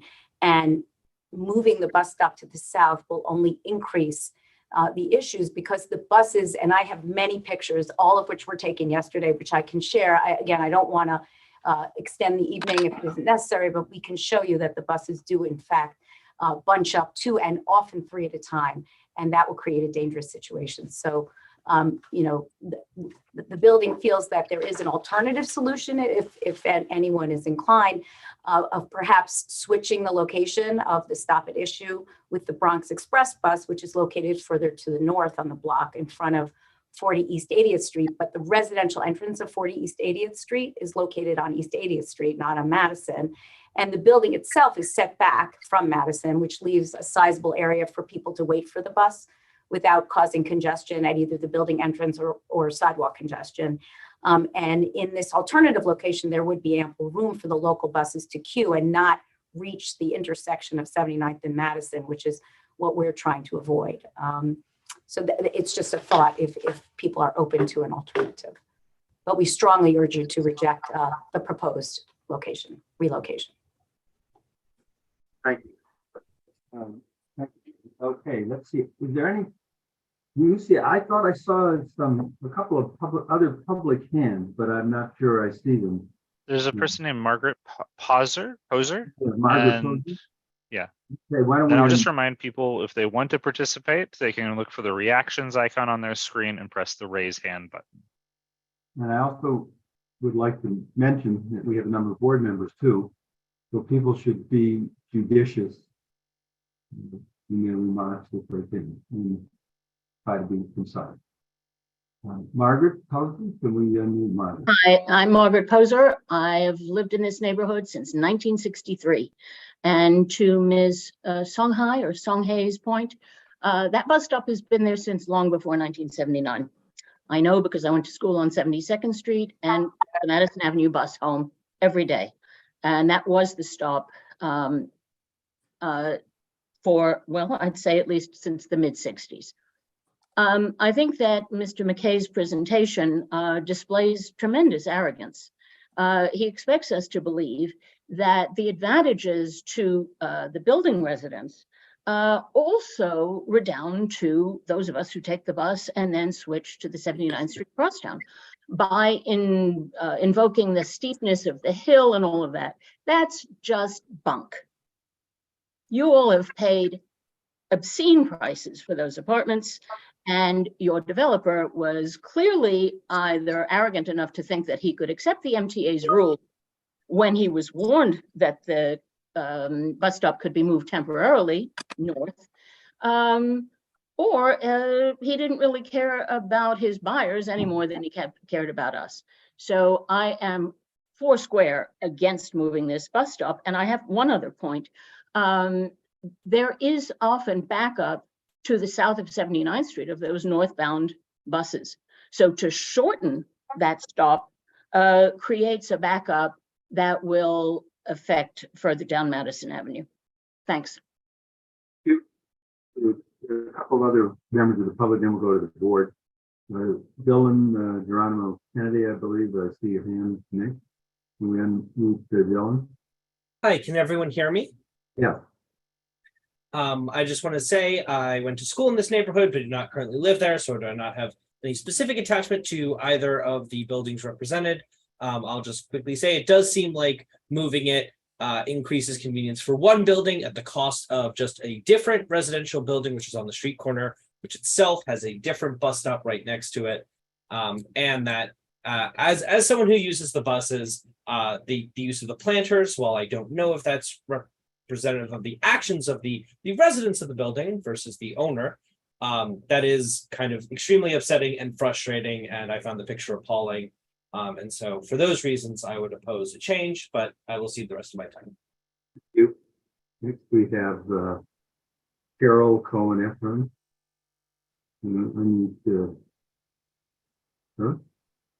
Hi, thank you so much. I appreciate it. I am a resident. I'm Cheryl Cohen-Efron. I'm a 10-year resident of the building to the south, which is 39/49 East 79th Street. I grew up in this community board as well. The M4 is my favorite bus. What other bus goes from Penn Station to the Cloisters and back? It's pretty amazing. I also was a member of the City Planning Commission, so I know how important the work you're doing is, and I thank you sincerely for all of this work.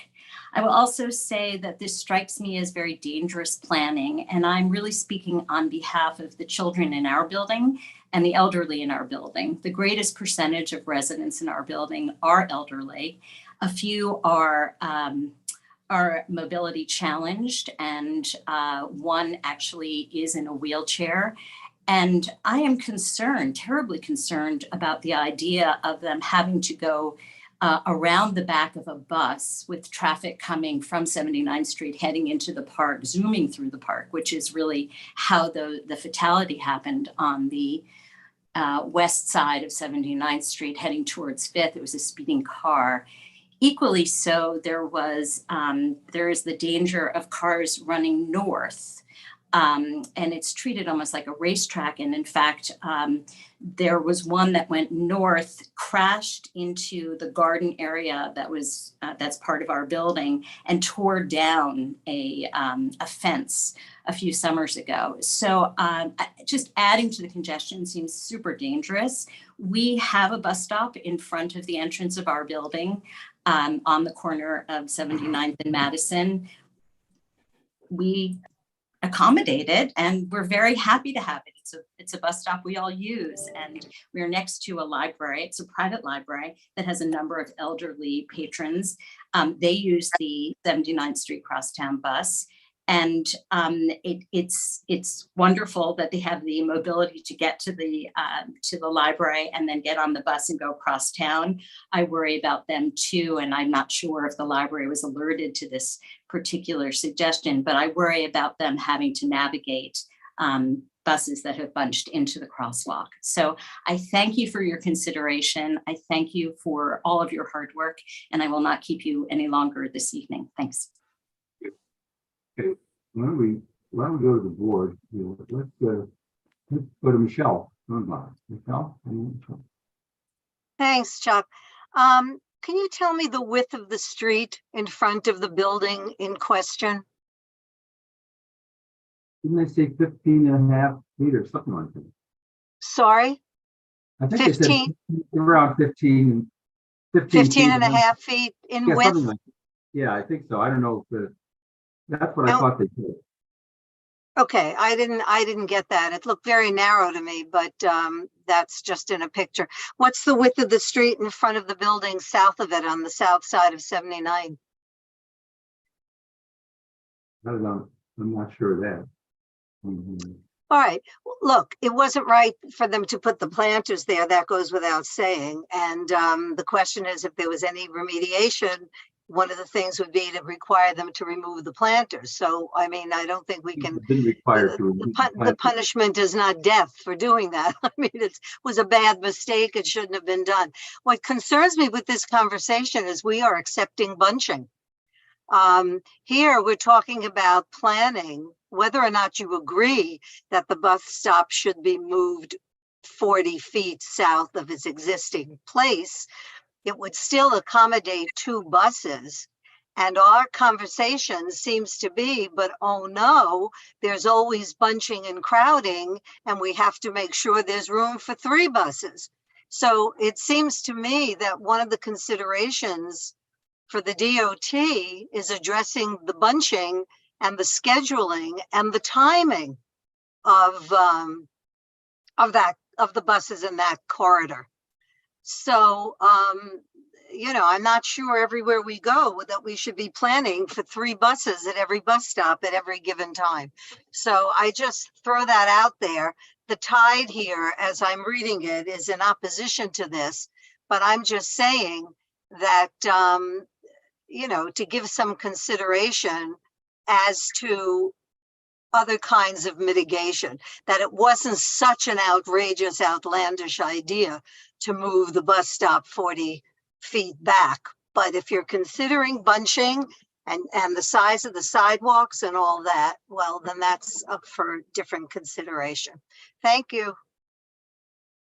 I don't know if the MTA wants to respond on the bunching issue at all. I'll leave it to Lucille and the colleagues. Yeah, I mean, bus bunching is an unfortunate thing. We try not to do it. It still happens, you know, many times in places. It's not something we're proud of, but it's something that requires a much more high level systematic response. I mean, like things like bus lanes help, keep the buses out of traffic, because traffic congestion is really the main thing that starts to get the buses stuck together and then moving together up a street. Something like extending the Madison Avenue bus lanes further north from Midtown could help possibly. But yeah, it's something far beyond the scope of this particular bus stop. Rob, isn't it also true that because you have both limited and local buses that their running times are different between intermediate stops, and thus you're always going to have a situation where you're going to have multiple buses at once just because of the manner in which they operate? Yes, absolutely. And also these routes, in a lot of cases, I think they're what we call their peak load points, where they're the most crowded is often somewhere either farther downtown or farther uptown. And we sort of have to schedule to have the buses, to try and have the buses arrive at the best intervals at that spot. But sometimes doing that means that they arrive more irregularly at some other part of the route, which, could be a location like this. But yeah, having 4 different routes, each on to some degree, its own schedule, some of which are local, some of which are limited, makes it even harder to avoid having multiple buses arrive at once. Next, then. Yeah, so a couple comments. The developer in this instance built the building as close to the street wall, as close to the street as he could. The Special Madison Avenue Preservation District often requires you to build up to the street line. However, if the abutting building is set back, you can set back to match it. So they could have elected to set the building back to match the setback of 40 East 80th Street. They did not. They built the building. So then we go to what was built and what was filed. I would hope that anyone who purchased a unit in this building would have read the offering plan, which is a public document. And on numbered page 21 of the offering plan, it says in its own paragraph, a bus stop for the M1, M2, M3, and M4 is located outside the entrance of the building on Madison Avenue. It's very clear in the offering plan. Anyone buying a unit should have been well aware of that. It's not on the developer. It's not on the MTA. And it's been very clear to any buyer of a unit in this building. So to ask for it to be moved after the fact is a little disingenuous. Thank you. Thank you. Marco? Marco? Thank you, Chuck. I'm going to be very briefly because most of the issues that has been already addressed. And the only thing I'm going to say is apparently the gentleman, he doesn't know, buyers be aware. This building, their role they should be doing before to buy, no after they buying the condo. And Craig is right. It's just only 16 dwelling units. I just checked, and the width of the street is 60 feet, according with the filing of this building. So my recommendation, I think, he's asking for something that he shouldn't. Thank you. Next is Stephanie Reckler. Stephanie. Go ahead. Yes. Can you hear me? Yes. I've used the 79th Street bus stop for 4 decades.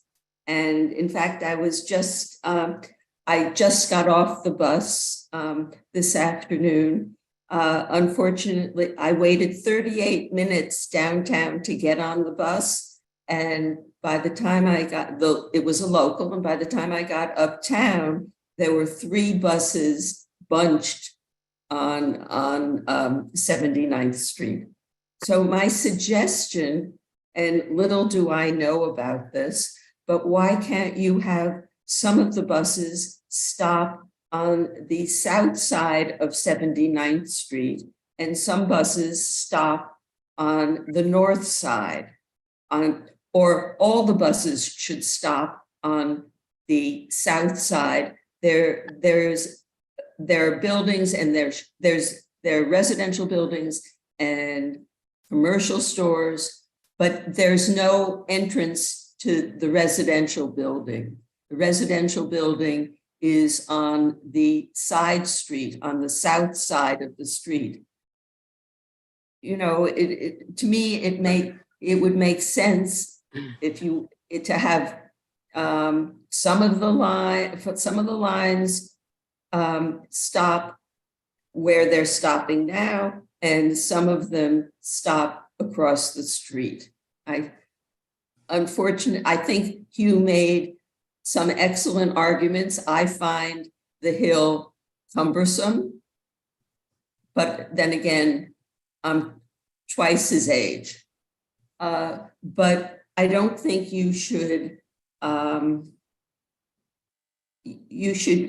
be angry, or you should vote because his apartment only has 14 very expensive apartments. It is about all the people in the city who use public transportation. And I would like you to take that into consideration. Thank you. Okay, thanks. Rob, would you like to explain why a near side stop on Madison would not work and operationally be a challenge? Yeah. Well, I mean, I think the maybe the bigger reason in this case is that the crosstown connection with the M79 bus, you know, if we were to move the stop, if we were to move the M1234 stop to the south side of 79th Street, suddenly all the people transferring would have to cross 79th Street, you know, putting extra time and possible risk of traffic. You know, right now the stop, that connection is really sort of in a perfect layout, you know, where you just have to go around the corner to connect between the two buses. I mean, it would also just raise the same issue of, you know, we're putting the bus stop in front of somebody else's house because, you know, one group of people doesn't like it in front of their house. And, you know, it's very likely that the people who live on the south side of 79th Street will be no happier, even if they don't have an entrance there. You know, that would, it's kind of hard just to move the bus stop because one group of people is complaining when it's just going to go in front of another group of people. Okay, thank you. Barbara Rudder, next. Barbara, Just to answer, I have 2 points now. I was just going to have one.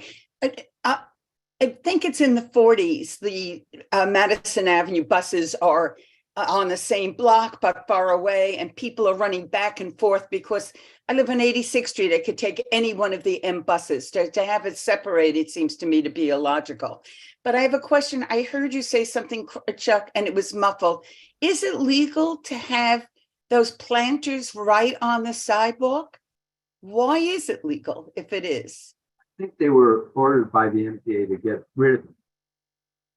So it's not, they should get rid of it. I don't know if they've gotten rid of them at all. I'm not sure. Does anyone know? So, you know, Craig, or the MTA? I thought that you actually did get rid of it, but there are, just in speaking about planters, there actually are some tree pits on that block. So any bus stop relocation would need to take into account where those planters are as well.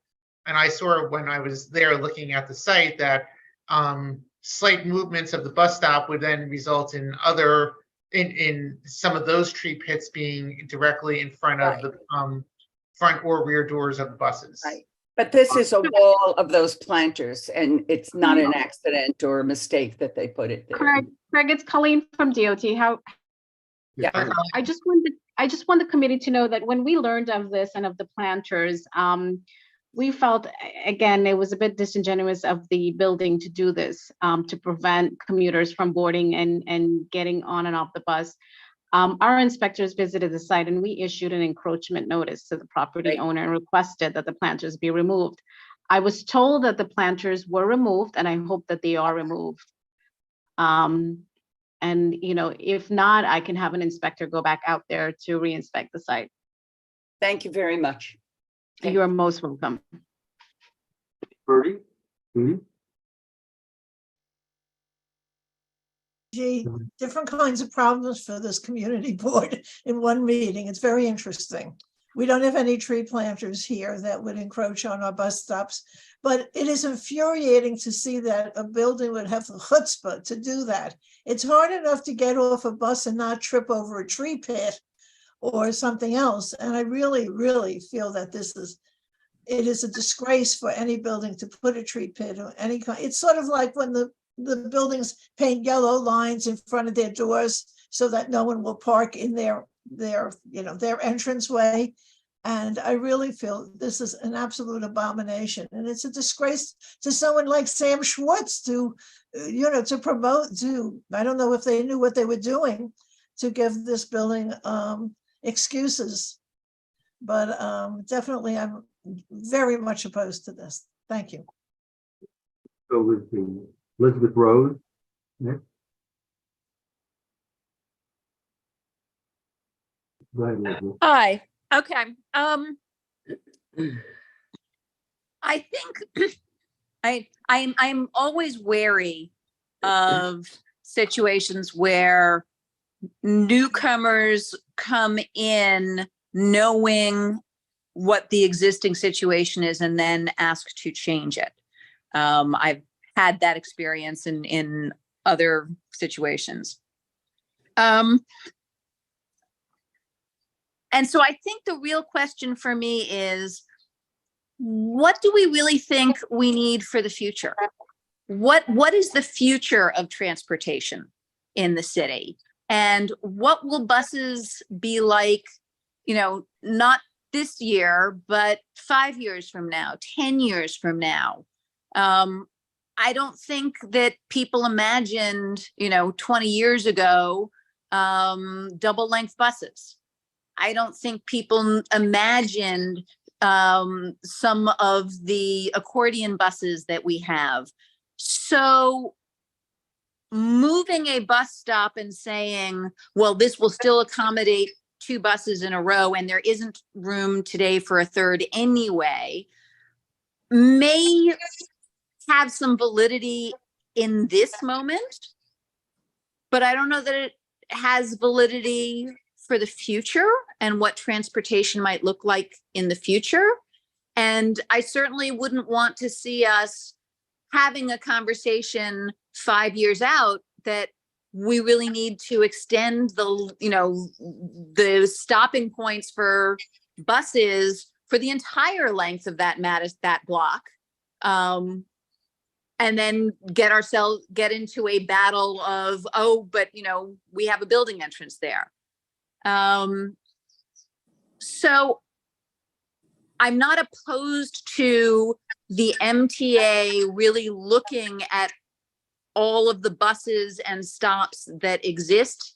Do they need to be where they are? I have a lot of empathy for the statement from the gentleman from the MTA that it is better to have sort of one continuous long stop rather than 2 separated stop locations. But I also think that almost regardless of what you could do today, do we even have a sense of what we will need for 5 years from now or 10 years from now?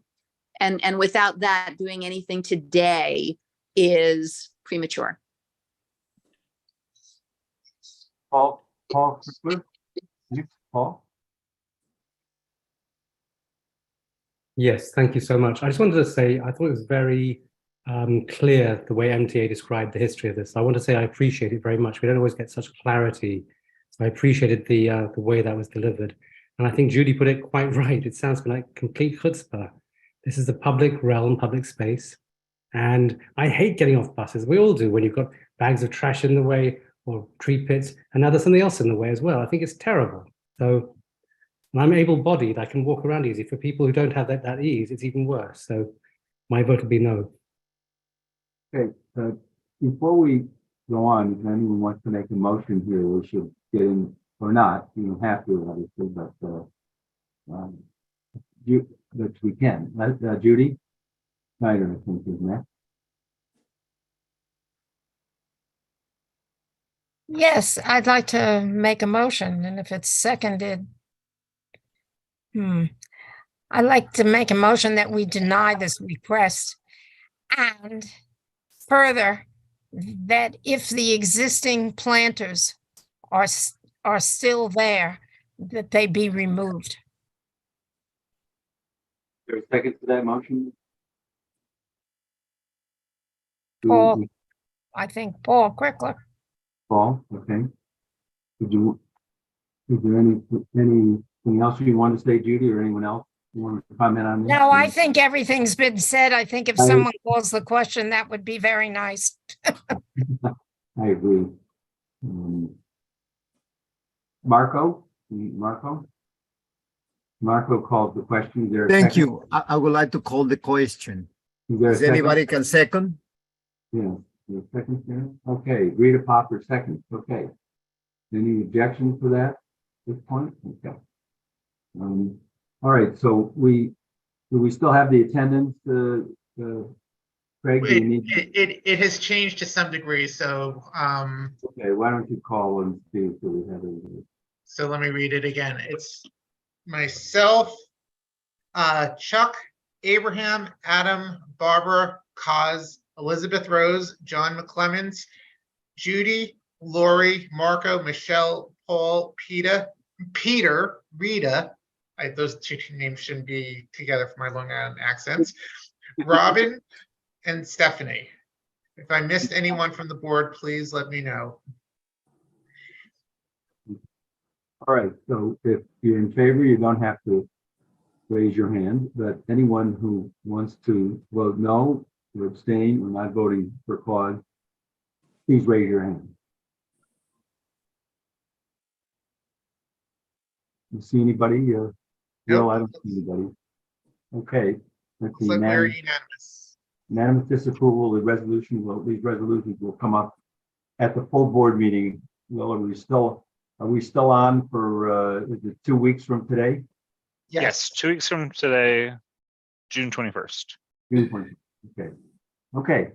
All right. Thanks everyone for that.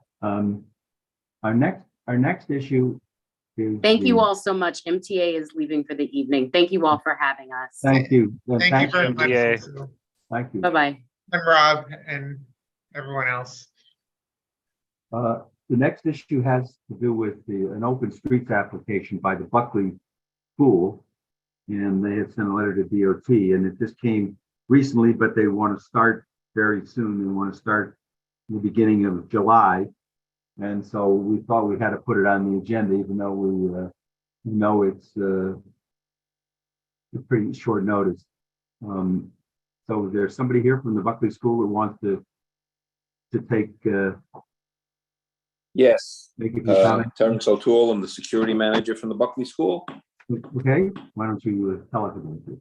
Okay, this is a continuation of the Open Streets program that we've had in effect for several years. It wouldn't actually start July 1st. It would start probably September 7th or 8th. The application said, July. Yeah, well, it goes on the fiscal year for the city. They're approved through the fiscal year. We start at 9 a.m. in the morning. We go till 2 o'clock in the afternoon. We have security guards at both ends of the street, one in the middle. We've had a shortage of security guards lately, unfortunately, but we're trying to work with our security guard contractor to fix that. And that's about it, really. It's a ongoing program. We use it for recreation for the kids, and it's open to the public. We don't prohibit parking on the street. We allow any vehicle, any delivery that has to be made. We allow them to make their delivery or pick up their passengers. And we have 4 construction projects on the street right now. So it's a little dicey as it is sometimes. How long has this program been in effect, Gary? I believe it's been, I believe it started during COVID. The Play Street program has been in effect in the city of New York since the 40s, from my understanding. I wasn't around for that one, but there are many schools that have Play Streets as well. Has this been used as a Play Street? I don't know. I don't have any Play Street records on it. Okay. Yeah, the start date, right. So anyway, this would be Monday through Friday, and it's 9 a.m. to 2 p.m. Yes, It's on East 73rd from Lexington to Park, right? correct. Okay. Any comments on this? We have one member of the public, Roseanne. I'm not sure it's on this topic, but you can see what goes on. Albert, I thought you had a hand up before, but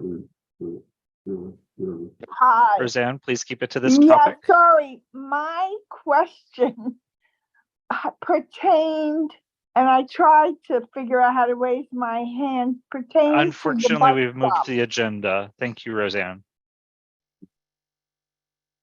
So Michelle, and then Stephanie, and then Elizabeth Rose. Michelle, go ahead, Michelle. Yeah, so you're calling it an open street.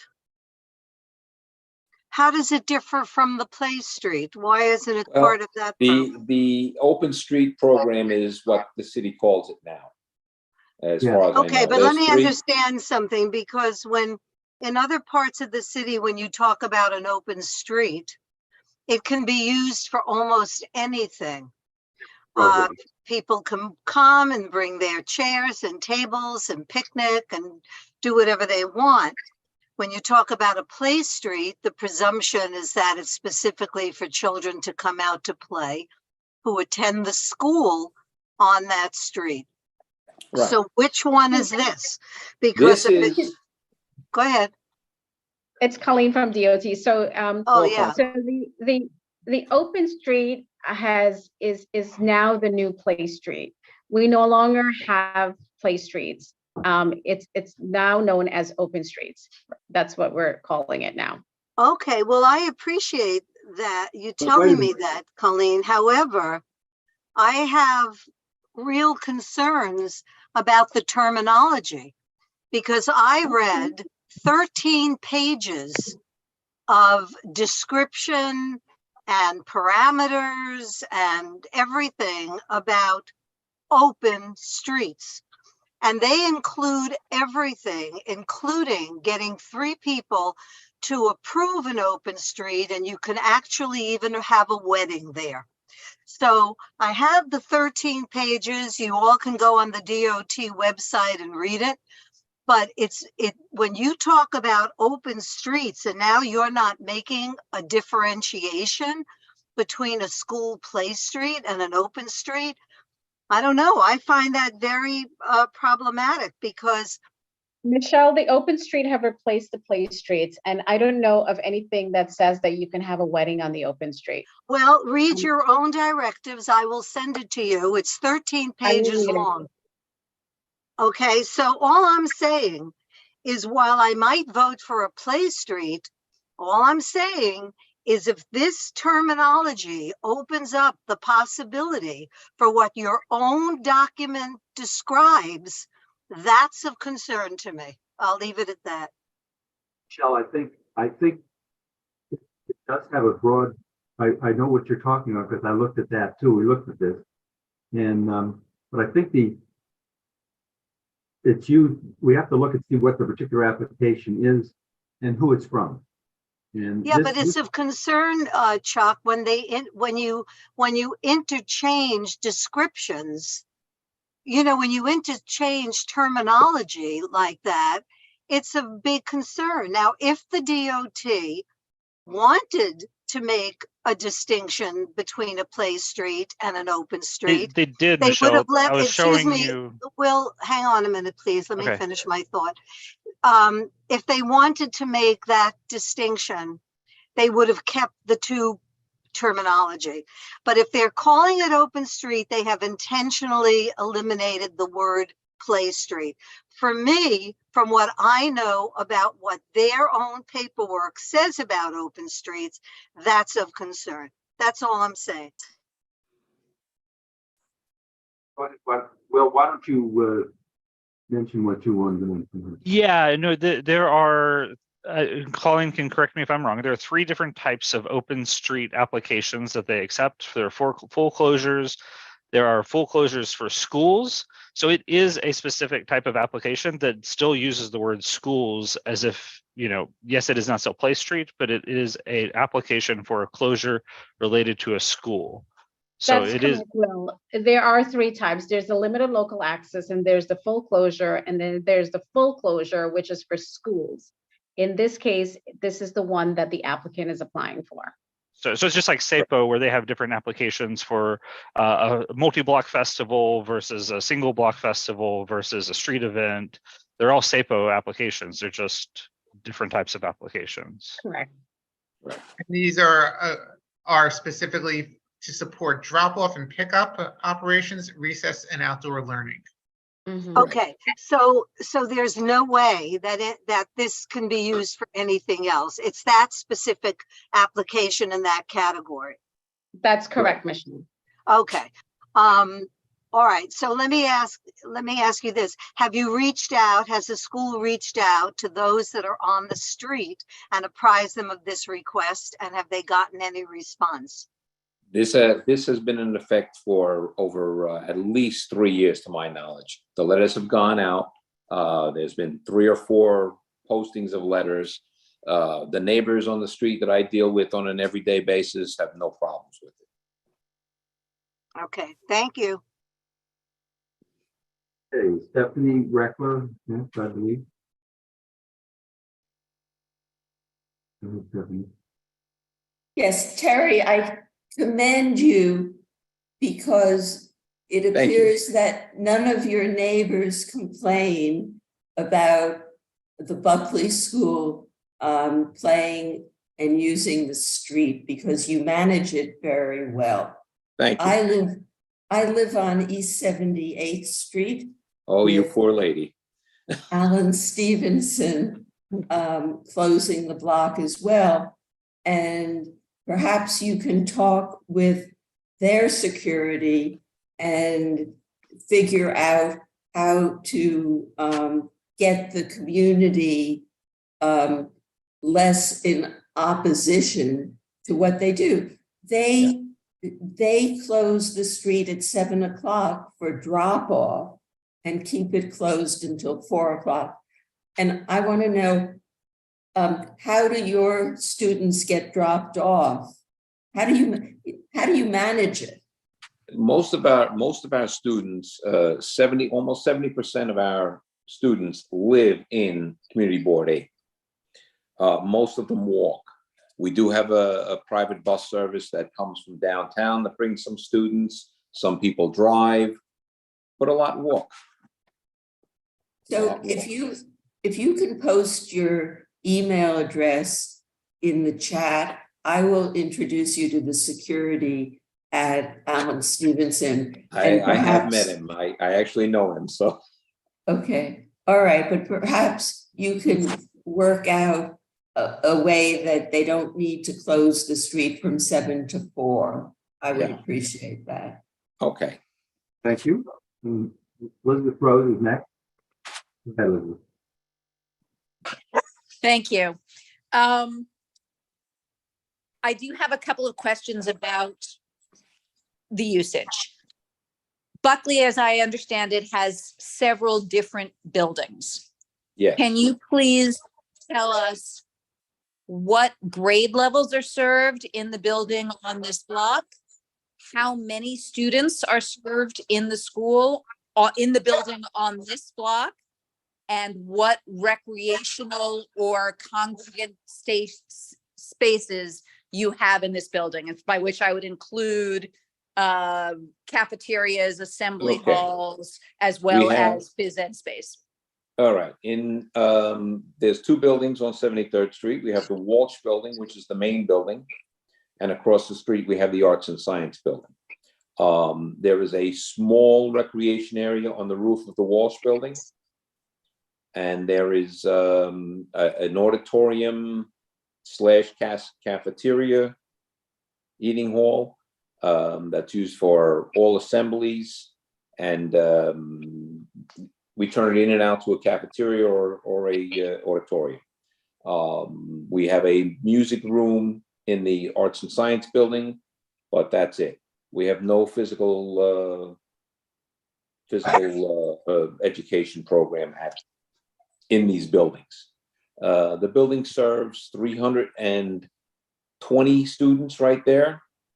We have another 40 students at the Hubble building that is on 73rd between 2nd and 3rd.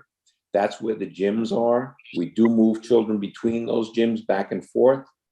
But again, for recess, it's a 15-20-minute recess after lunch. There's no way to get them over there and then get them back. Answer your questions? And what grade levels are served? Oh, I'm sorry. Yeah, at Walsh, we have 1st grade through 9th grade. Okay. So I guess sort of what is the time frame each day that is actually used for recess? Because it sounds like that's the primary use, That's which the is primary use. around lunchtime. Yes, around lunchtime. There's a 10 o'clock recess. There's an 11 o'clock recess, depending on the grade level. They don't all have recess at the Right. same No, they time. can't all go at once. I understand. Right. And then we have 3 lunch periods. So after each lunch period. Okay. That's very helpful. Thank you. Thank you.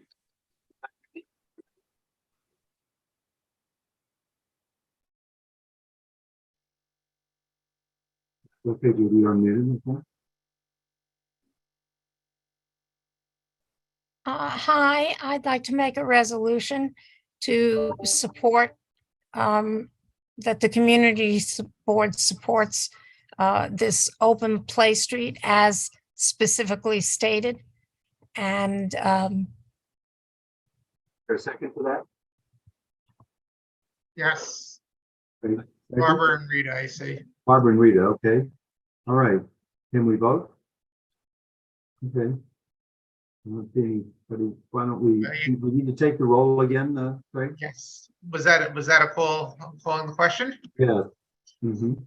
Okay, so the current role that I see is myself, Chuck, Abraham, Barbara, Kaz, Elizabeth Rose, Judy, Lori, Marco, Michelle, Paul, Peter, Rita, Robin, Stephanie.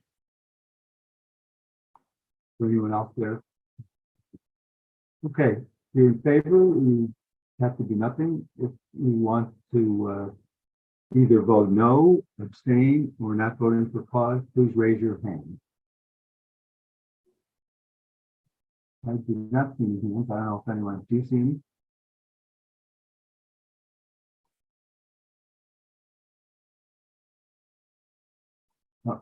Bill, do you see any hands? No hands, so it looks like it's unanimous. Unanimous, okay. I'd like to thank the board for its time, and I realize it's Thank you, Terry. Runs along. All right, you have a good Right. evening. Thank you. Okay, take care. Okay, the next item is before us because they may take action on this. We've heard so this is the discussion of draft city council legislation info 0031-2022 permanent open restaurant program. This is a joint item with the Streetlight Committee, and we're happy to have Abraham here. And Craig has been very terrific in putting together a little outline of the bill. And why don't I turn it over to him now? All right, thank you, Chuck. I'm going to try sharing my screen. Let's pray this works. Sometimes my computer can be a little wonky.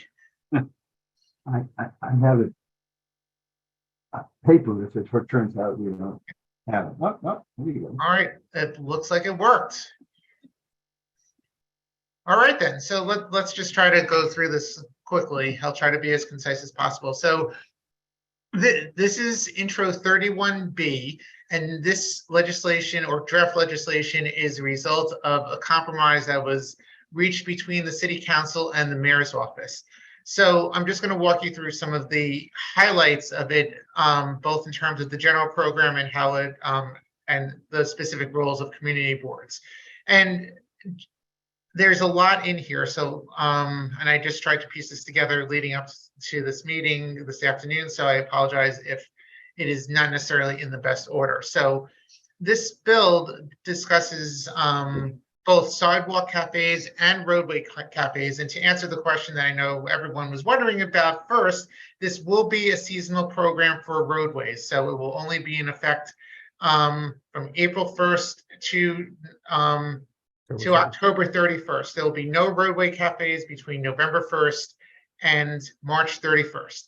All right, so sidewalk cafes will be permitted in an area immediately adjacent to its premises with a license and revocable consent. So revocable consents play a major role in this. While roadway cafes will be permitted, and this is direct language, in the roadway adjacent to the curb in front of such ground floor restaurant with a license and revocable consent. And restaurants will be able to establish both sidewalk and roadway cafes if they wish. So for those places, those establishments that had sidewalk cafes in place before the pandemic, which in this legislation is identified as March 16th, 2020, they would be grandfathered into the new program if they had been lawfully operating at some point between March 16th, 2016 and March 16th, 2020. If a restaurant wished to modify their sidewalk cafe, they would have to do so, but under the new rules of the permanent program.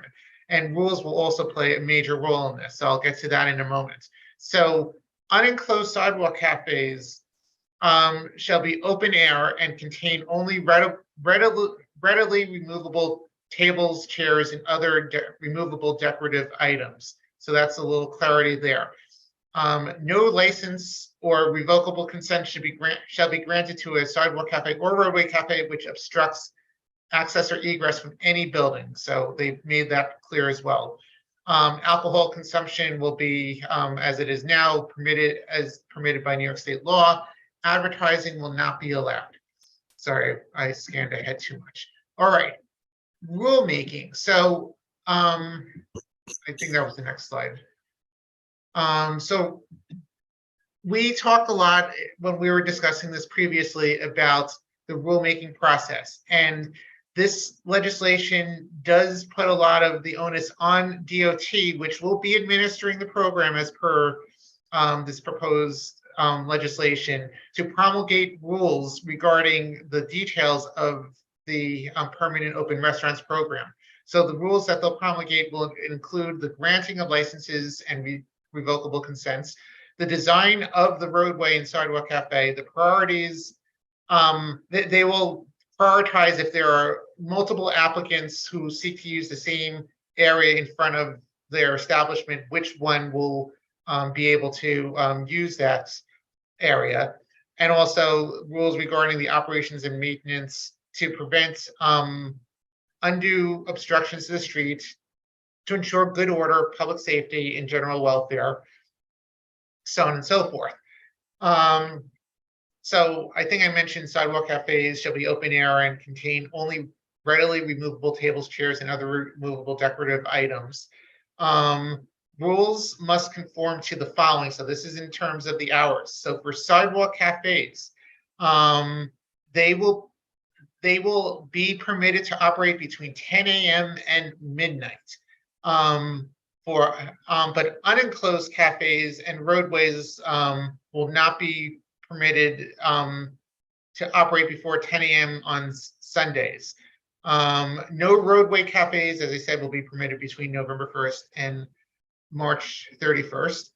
And there is specific language about delineating the specific areas in which the establishments will be able to operate, with rules establishing specific requirements for roadway barriers to protect diners. I know we talked about impacts on historic districts and landmarks. So the legislation states that any sidewalk or roadway located in a historic district or on a landmark site or adjacent to a landmark must approve LPC, Landmark Preservation Commission approval. Like other sidewalk cafes and roadway cafes, they will also require revocable consents and must include work or improvements for which such approval is required. LPC will have 10 days to make a determination upon receiving a complete application, and an LPC public hearing shall be required if it determines that there may be an impact on the exterior architectural features of the landmark or buildings within the district. All right, licenses and fees.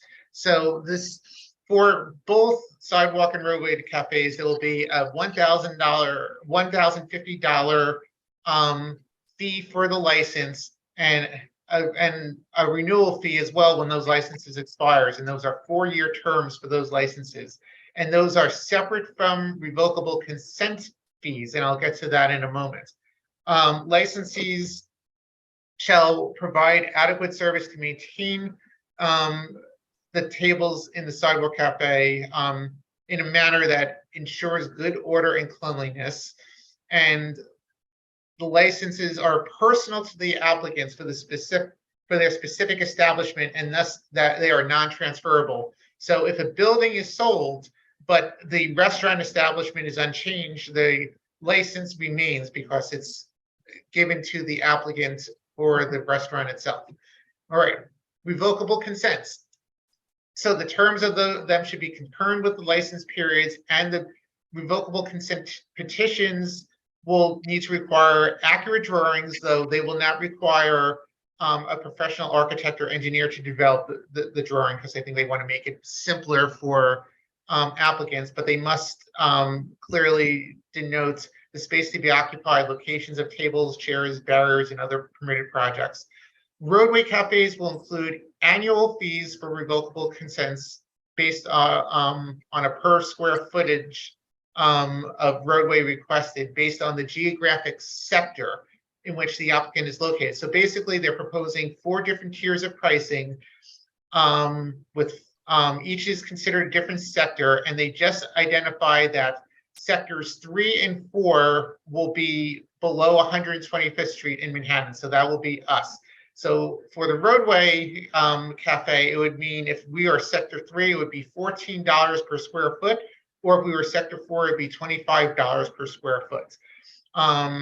And DOT will have to provide a notice of a petition for revocable consent to the affected community board and council member. And to the extent practicable, DOT will provide an opportunity for both the community board and council member to submit comments. Now, interestingly enough, they don't go into specific detail here regarding how the community boards will comment on roadway cafes. But for sidewalk cafes, they are very specific in terms of what they are proposing. So again, the revocable consent petitions for sidewalk cafes are pretty similar to what I just mentioned for roadway cafes. And again, mentions the fact that grandfathered and closed sidewalk cafes are permissible, and they will continue paying their current annual fees until the new law goes into effect. And then starting in 2028 and every 4 subsequent years, DOT may increase or decrease the fee schedule that they are proposing. So for sidewalk cafes, revocable consent petitions are to be forwarded to community boards for review within 5 days of the filing, and the community boards will have 40 days to notify the public, conduct a public hearing, submit a recommendation, and if we don't wish to actually go through that process, we may waive the public hearing if we wish to do so. If we were to submit a recommendation after that 48-day period, it will be DOT's discretion whether to accept the community board application recommendation.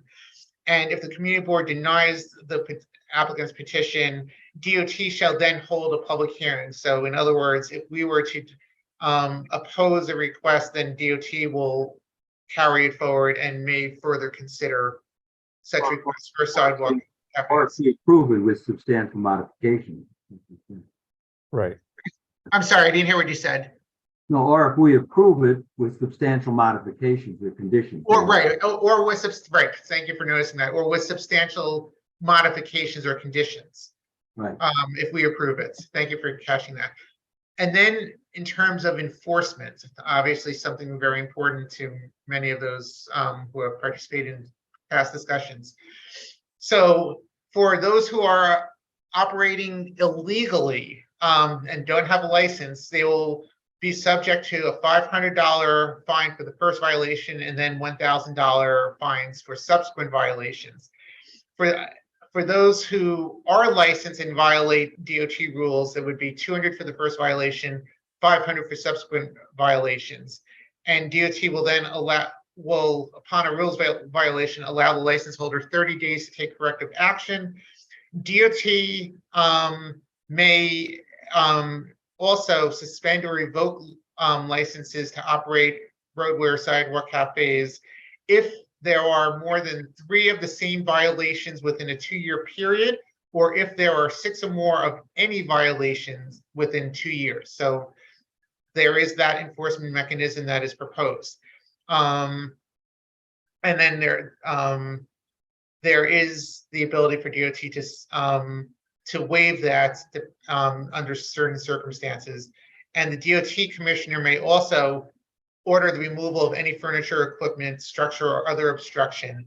And that's basically it on enforcement. And also, I just want to note, I didn't get a chance to put this in here, but the legislation in terms of removing the structures that are currently in place, the permanent structures that will not be permitted under this program, regardless of when this is enacted, and they didn't specify when this legislation would actually go into effect. But those would all have to be removed no later, at latest, November 1st, 2024. So the latest potential timeframe for this program to be converted into the new program would be, I guess, November 1st, 2024. So there are other details in here also, but that's a higher level overview of what I saw when reading it. And I hope you found that helpful. And I'm happy to answer questions or just initiate the discussion. I think that's very helpful, Craig. Yeah, no, that's really great, Craig. Thank you for putting that together. Oh, you're very welcome. I don't know whether Abraham, if you wanted to, as chair of the Streetlight Committee, wanted to make any initial comments.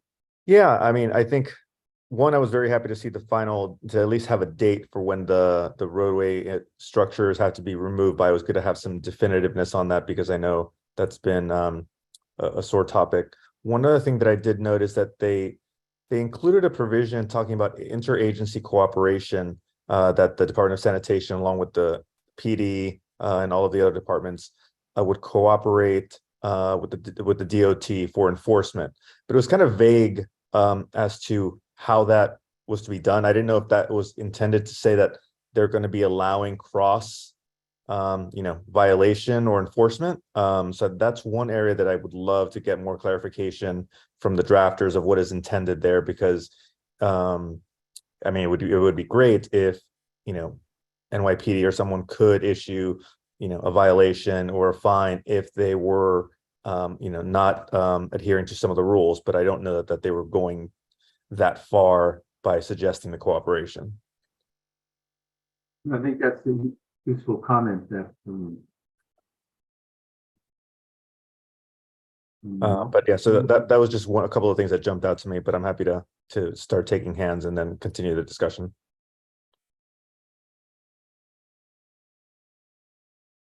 Why don't we just, well, let's see, there are a couple of public members who wanted to speak on this. Why don't we take, to see Dylan Geronimo Kennedy raised his hand. So Dylan, why don't we unmute Dylan on this topic? Hi, thank you very much for calling on me, and I want to thank Craig for his excellent presentation, just kind of condensing what is a lot of information. My main thoughts that I wanted to share with the community board, and what I would push y'all to push DOT and the rest of the program on would be, right now the program is going to be seasonal, and I loved being in outdoor dining. I loved being there in November, December, maybe not January, but still then February and March. And part of the problem is if you make it seasonal for the roadway, you can't actually make those roadway cafes nice. During COVID, we had a lot of admittedly ugly structures thrown up because it was temporary. They knew they had to take them down. And if businesses know that they have longer term investment in these roadway cafes, they can make them appealing to look at, they can make them nice to dine in, and not just kind of hastily thrown together. And if they keep having to take down and remove them, We're either going to get a lot less outdoor dining, which I know some people want, but I do think outdoor dining is really great for the city. But also that the outdoor dining that does exist is going to be a lot less nice than it could be if it was a more permanent program. I know there are some concerns about the use of heaters and things like that. I think that there are restrictions that could be placed on that, but I would really love it if this could be a year-round program so that these don't have to be rinky-dink sheds that keep getting torn down and hastily put back together. So that was my main comment that I wanted to share. And I hope that the community board will consider that amongst other issues raised with the current proposal. Thank you very much and have a good night. Kathleen Steed, Thank you. I pass by these things all the time, as everyone does. I wanted to clarify, are they actually allowing these trashy shed things to continue on the roadway?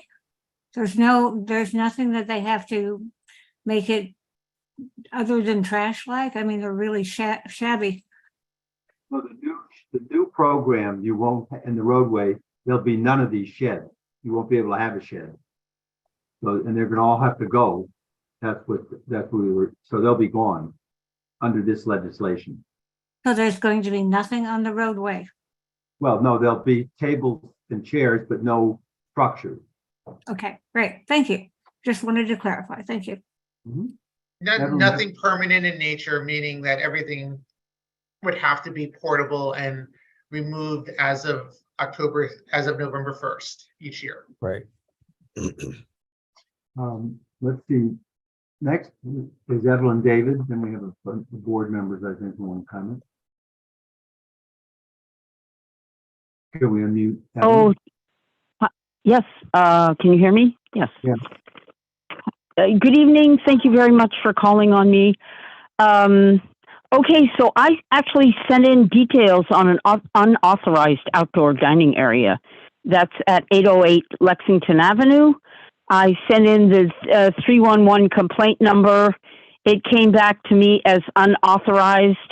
This thing is 2 inches away from the bus lane. I mean, all it's got around it is a bunch of wooden flower boxes. I don't get why they would put it out there. One false move from a bus, one car going out of control, that's it. These people will be completely unprotected. Do you know what I mean? So go ahead. Yeah. No, Colleen is hopefully is still here. And I know that okay. She sent people out to look at this, and maybe Colleen, you have the address. Hi. Yeah. Hi, Chuck. Hi. How are you? How are you? Thanks for letting me know. We'll take a look at this in the morning, and I'll have an inspector go out there, and I'll follow up with Will. And I just you know what? I'm not sure. Yeah. Okay, go ahead. Yeah. No, you go ahead. It might not be up in the morning. They put it up in the afternoon. It is removable. They may have a crummy green kind of rug out there looking like grass, which is, it's not very good looking. But anyway, they're right next to the bus lane. Okay, what time is this? What time is it up? A second. For sure in the afternoon, if the weather is okay, 5 or 6 in the afternoon, which is maybe beyond your hours. This morning it was still up there when I left. Oh, that's okay. Oh, okay. All right. Okay. Someone mentioned something about the enforcement, and I just want to add to that DOT in partnership with City Hall, DSNY, and NYPD is working on an interagency enforcement task force to address abandoned and egregious non-compliant open restaurant setups. So I just want to add that and let you know that there is a plan to deal with the enforcement. Okay. Great, thank you. Great, fantastic. They also have 2 tables out in front of the restaurant. I don't know if they're allowed to have that. And they put cones on the street. They put 2 cones out to save the space if the thing isn't up. I mean, it's just one thing after the other. Anyway, I'm going to get off, but thank you very much for all your help. I know you'll take care of it. Okay, thank you. All right. Okay, let's see. Next, I believe, is Susie Del Campo from the public. Hi, hello, good evening. So one question here. So you're saying that there will be no more road cafes with permanent structures, correct? But there Right. will be sidewalk cafes that could have permanent structures, correct? Or only tables? I think that if they're not grandfathered, Craig, Right. correctly, if they're not grandfathered, Okay. that they won't have permanent structures. Only if Right. they Okay. have permanent structures. Only if they had an existing one from March 16th, 2020 and before, they would be grandfathered in. So anything subsequent would not be allowed an enclosed structure. All right, perfect. And the other thing, well, it's just a comment. I don't know what the rules are exactly of the size or how many persons need to be able to pass on the sidewalk when you have these out sidewalk cafes, because we have the clear example on 60th Street between 2nd Avenue and 3rd Avenue, exactly with Patsy's East, that they have so many different restaurants there. Like I think they have 3. They are all using the exact same area, one after the other, on both sides of the sidewalk, right at the curb and right at the door of the restaurant, that one wheelchair can barely pass through there. So my question with this new program will be, what will be the rules for everybody that lives here to be able to walk freely down the sidewalk and not having to do a long line to be able to just move from one way to another, because these sidewalk cafes are taking too much sidewalk. That's the only thing. Thank you so much. I think there are going to be rules about how you delineate those things. And Abraham may have. Yeah, I was going to say yes. So there are specific rules on the amount and the distance of clearance for the sidewalk, so that there is allowable egress and use of the sidewalk. And I think those rules will be promulgated, and some are already up. But I think it'll be the enforcement, and I think that'll be the next step, so that the existing structures come down and that any new sidewalk cafes are adhering to the rules that are promulgated. And that was what is set forth in the proposed legislation.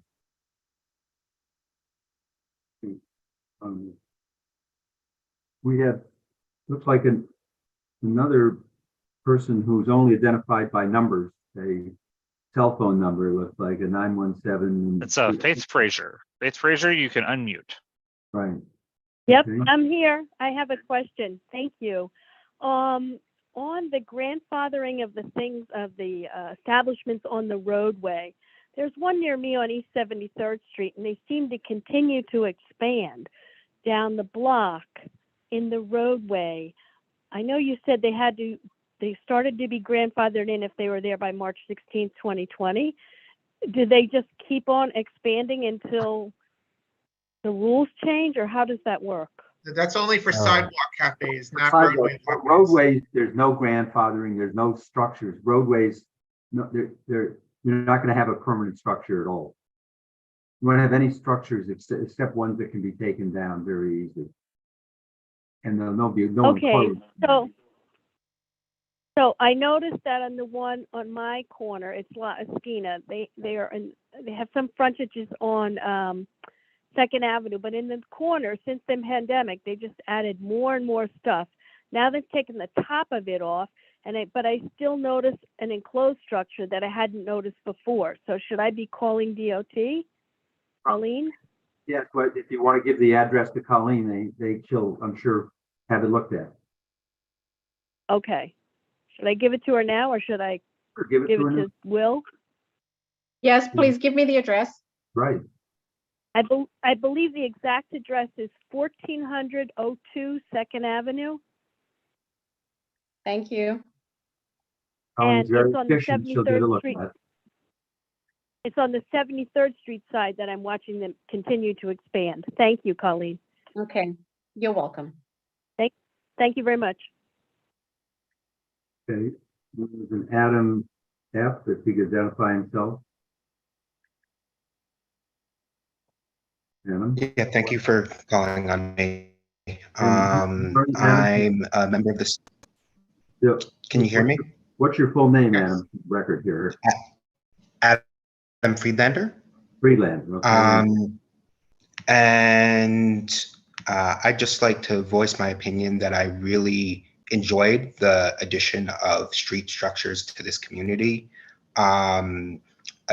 Originally, these locations were just used for street parking. And I think it's great that these parking spots, which are basically left empty other than the cars, are now used for members of this community. And I think that limiting the time that these structures can be available within the year is just going to lead to the ending of.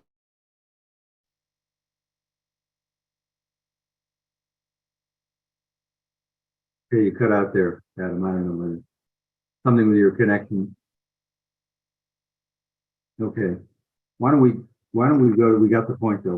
Let's go to Judy Schneider to the board. Can we unmute Judy? Yeah, I was a little confused.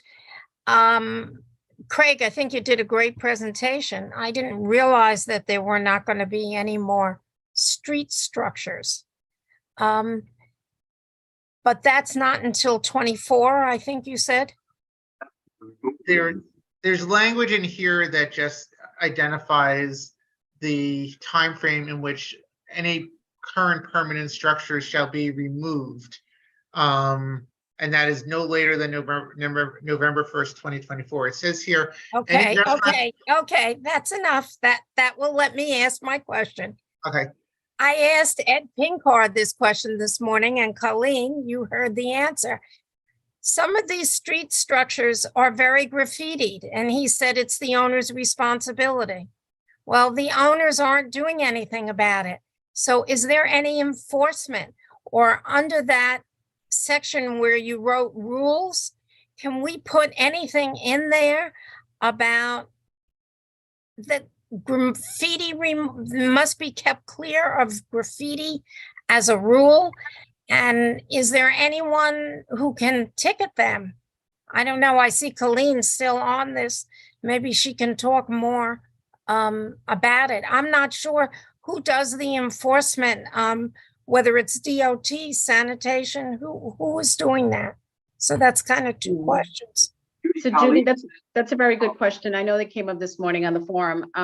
So the restaurant owners are responsible for the upkeep and cleanliness of their structure. After all, it's in their best interest to do so. Again, as what Craig mentioned, and he did an excellent job, giving the presentation. Under the new program, it's going to be movable furnitures.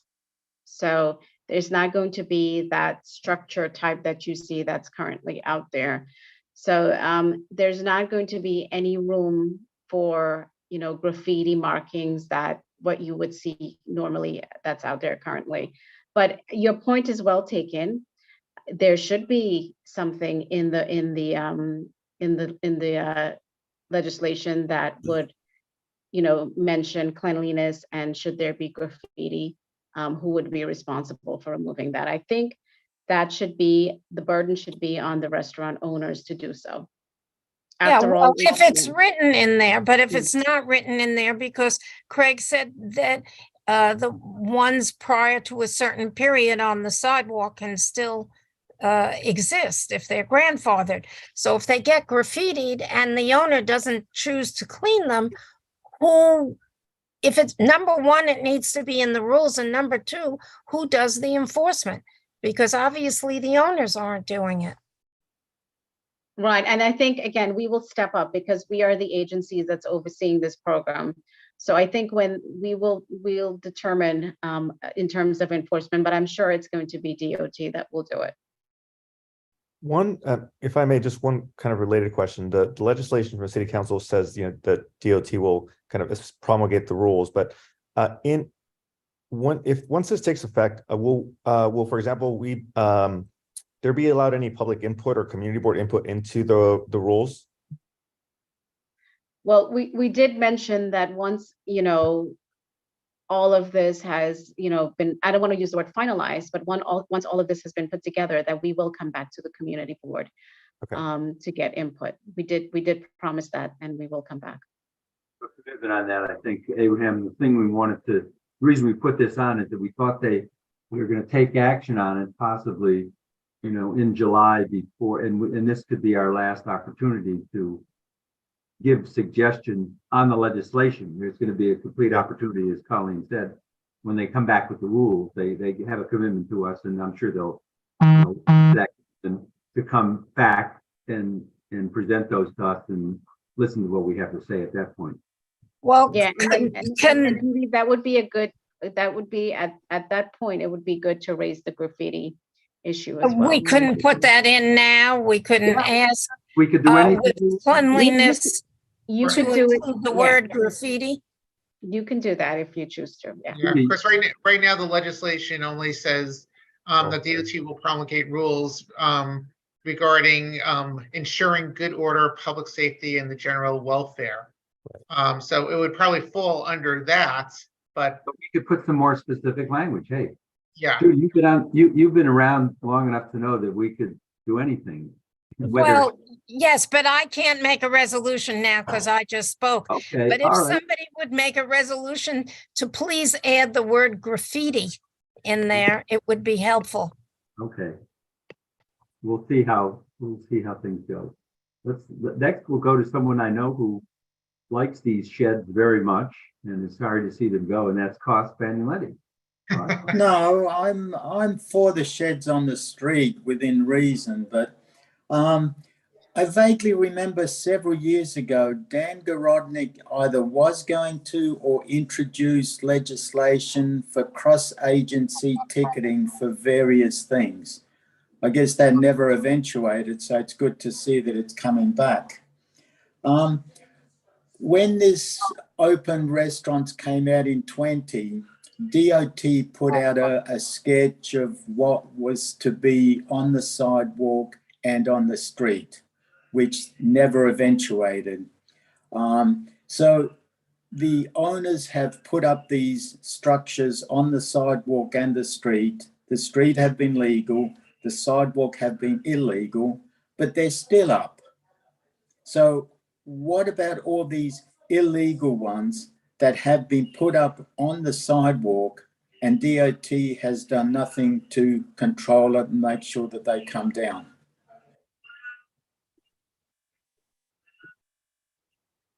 Colleen, do you want to comment? I know they're addressed, some of them. As a matter of fact, I read somewhere there were many that had been torn down. There have been like 1,500 of them that were torn down, but that still leaves, I'm sure, many more that should be torn down. Yeah, but I'm talking about the ones that I know I've complained and Colleen has assured me that they would have come down. I've seen DOT inspectors measure and it's been less than 8 feet and the structures are still there 2-3 years after the fact. Yeah, Anyway.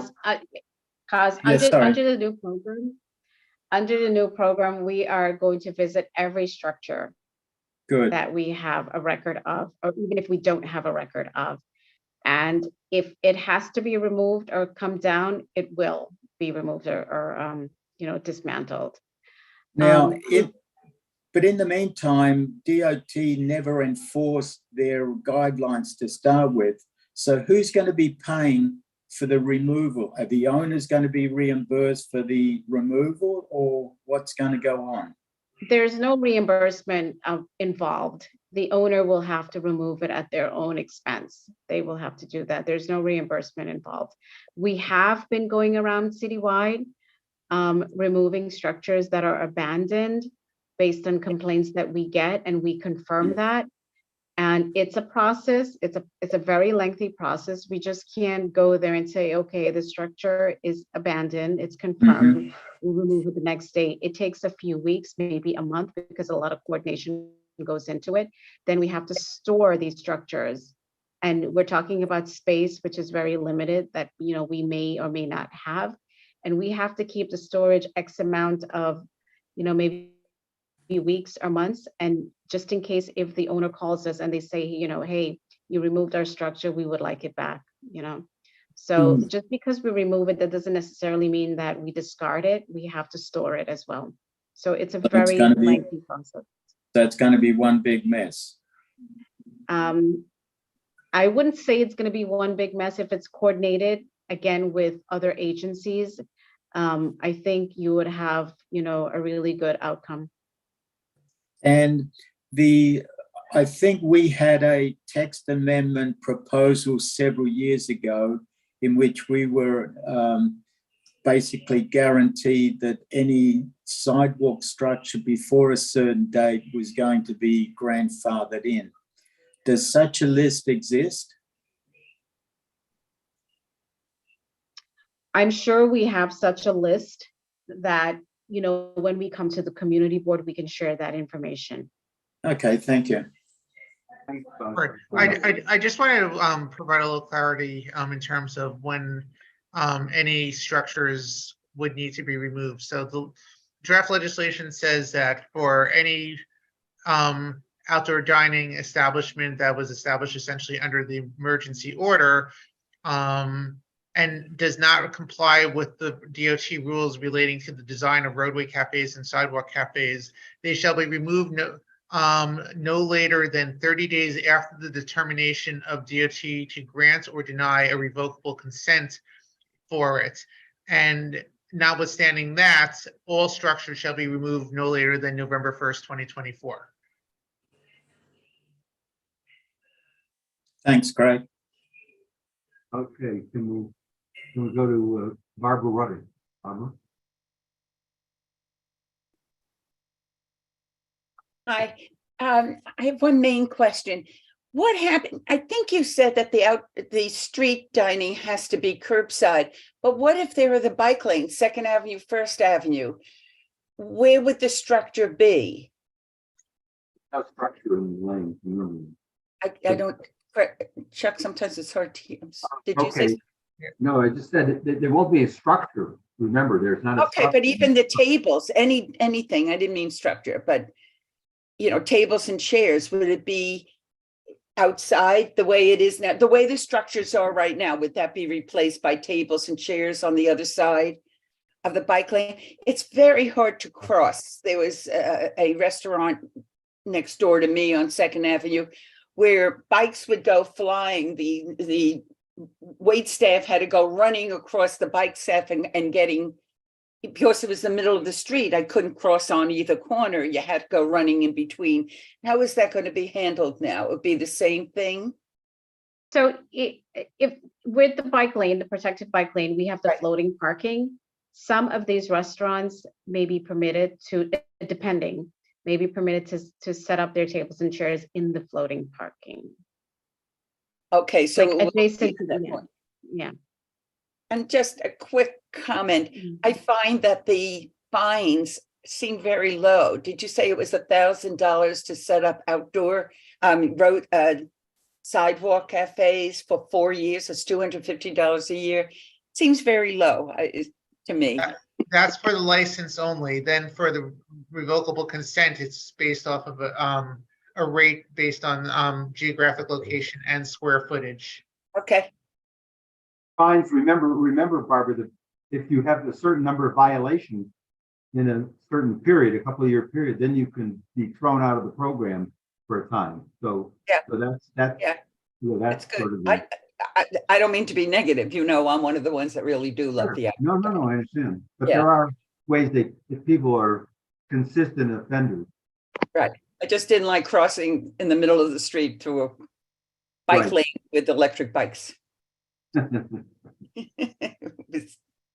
Okay, Michelle Birnbaum. Thank you, Chuck. Thanks, Craig, for that wonderful summary. A couple of clarifications. I've seen some sketches of what this is supposed to look like. In some of the presentations, there was a mandated number of feet of clearance. In some places, 12 feet was mentioned, other times 8 feet was mentioned, and that was supposed to be clearance on the sidewalk of a table and chair when the chair was pulled out far enough so that somebody was sitting. Are there clearance mandates in this new legislation? It only mentions that any revocable consent petitions shall include drawings depicting required clearances as prescribed by the rules of DOT. So what are the rules of DOT? I mean, that's a picture depicting what's said, but is there mentioned in the legislation or in your rules the amount of feet required for clearance of a chair that is being occupied? If I can just add to that, Michelle, I think once we have all those information in place in terms of clearance and how much is permitted, for example, hydrants, a muni meter, all of that we will share with the community board. We'll share that. Okay, so that's not yet accounted for in what's currently written. Probably not. That's correct. Okay. The other thing that I've seen when we talk about there are no physical structures unless they've been grandfathered. Well, one thing I want to make sure that we're not grandfathering somebody that was illegal to start with. In other words, somebody that had a shed that was non-compliant, but was built early enough in the process. I hope that person doesn't get automatically grandfathered. Is that specified anywhere? Yes, it makes very clear that Right. only those enclosed sidewalk cafes that were, quote, lawfully operated in that time frame would be permitted to be grandfathered in. Okay, good. And then after that, both for the roadway, I just want to understand this, both for the roadway and the sidewalk, there are no structures. There are just tables and chairs. And I had seen in some sketches 3-foot high, 3-sided barricades. Is that specified anywhere or not yet under consideration, or what's the status of that? Not I'm not- specified in this Colleen legislation. is muted. Colleen's muted. So there will be a protective barricade around, you know, the movable amenities. There will be some sort of protection up, definitely. Both on the sidewalk and the roadway? The roadway. The roadway. Not There will on be the protective- sidewalk.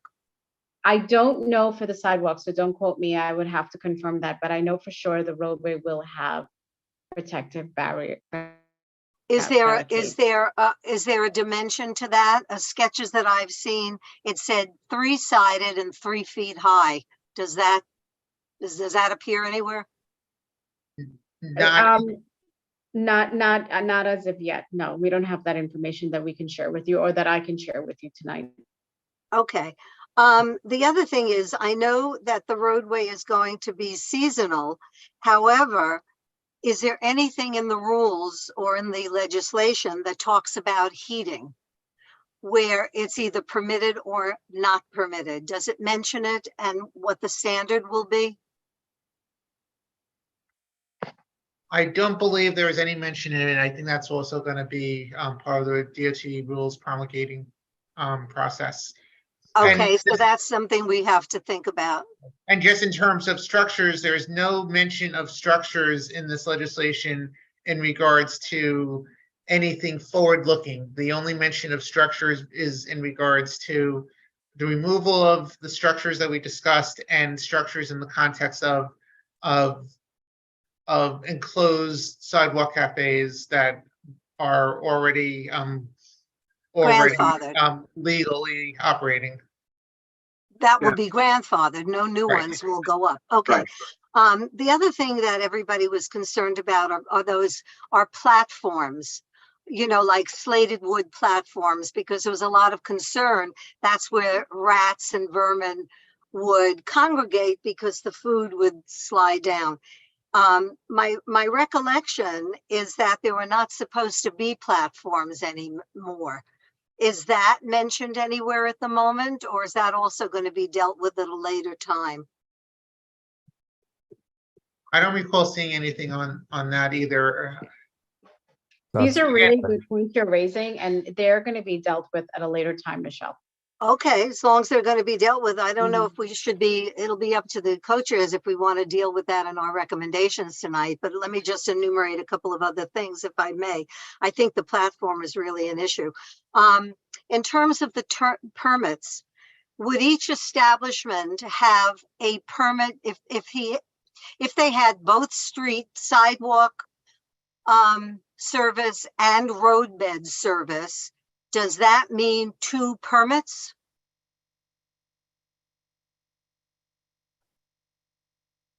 I mean, 2 licenses? 2 whatever. Colleen is muted. I just think we should keep her unmuted since we're asking her the questions. She muted herself. Oh, okay. Sorry, I didn't realize it. Okay. What was the question, Michelle?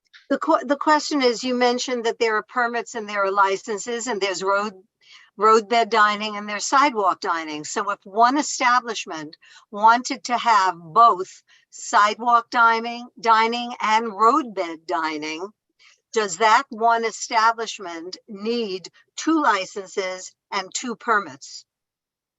Again, Michelle, you're asking me questions that I don't have answers to yet because they haven't been proclamated yet. So I think, you know, I think what the board can do is, you know, put these questions in either a resolution and send it to us, because I mean, I don't have all this information yet that I can publicly acknowledge and give you the answer that you're looking for. Okay, I understand that. I have one last comment, if I may. The community board has they'll be allotted 40 days for review. And while that sounds like a lot, because our committees meet once a month, and you know, the transportation committee would meet, you know, the first week, street life meets first week, but then the full board, you can make a resolution and then the full board doesn't meet till 3 weeks later. So you're getting very close to that 40 days. So is there any way to expand that period, mainly to accommodate the community board calendar? For example, if it falls out on a Monday or a Tuesday election day or whatever, and we don't meet, it gets thrown either a few weeks further on or into the next month. So 40 days review is cutting it a little close. That could be something that we suggest to amend. So maybe we should suggest that. The very last one I have, I said that was last, but I have one more. And this is, I don't know if Colleen has the answer to this, or maybe we should inquire. It requires an historic district, it requires LPC approval. However, is that on the staff level? Do we know if I have a feeling it won't go to the commissioners, but I'll ask the question. Will it go to the commissioners, or do you think it'll be handled at the staff level? And they're so backed up that how is their approval process back on to our approval process? You can wait a long time to be scheduled at landmarks. So if that's not yet coordinated, if Colleen can hear me, if that's not an answer she has, or it's not yet coordinated, I suggest that it should be coordinated, because the schedule at landmarks can really back up. I don't know if you want to do a resolution with all of the things that we want the answers to say that we want this, and just, I know we have a tape we can listen to and just write them all down. If it's appropriate to do that today, I can't do that now that I spoke. But is the next time they come back to us, is that too late? Because then we're going to be voting on what they have. And if we want to have input, shouldn't we be putting this forward now? Well, I think there are 2 different pieces to it. There's one, the framework of the program that is captured in this draft legislation, which my understanding from what I've heard is there is a chance that could be voted on and potentially approved this month. I don't know whether that's still in play, but that's what I had at least heard as a rumor within the past couple of weeks. And then everything else following that is the DOT rule promulgation process, and that is separate, and we will it seems like we would have more time to be able to put in those suggestions, and that's what DOT will be coming back to us to further discuss. So right, we may want to keep those on the back burner and focus only on the things that are actually included in this framework legislation, or we may want to do it now. I leave that up to everyone to decide. well, let me just ask for this clarification, Craig.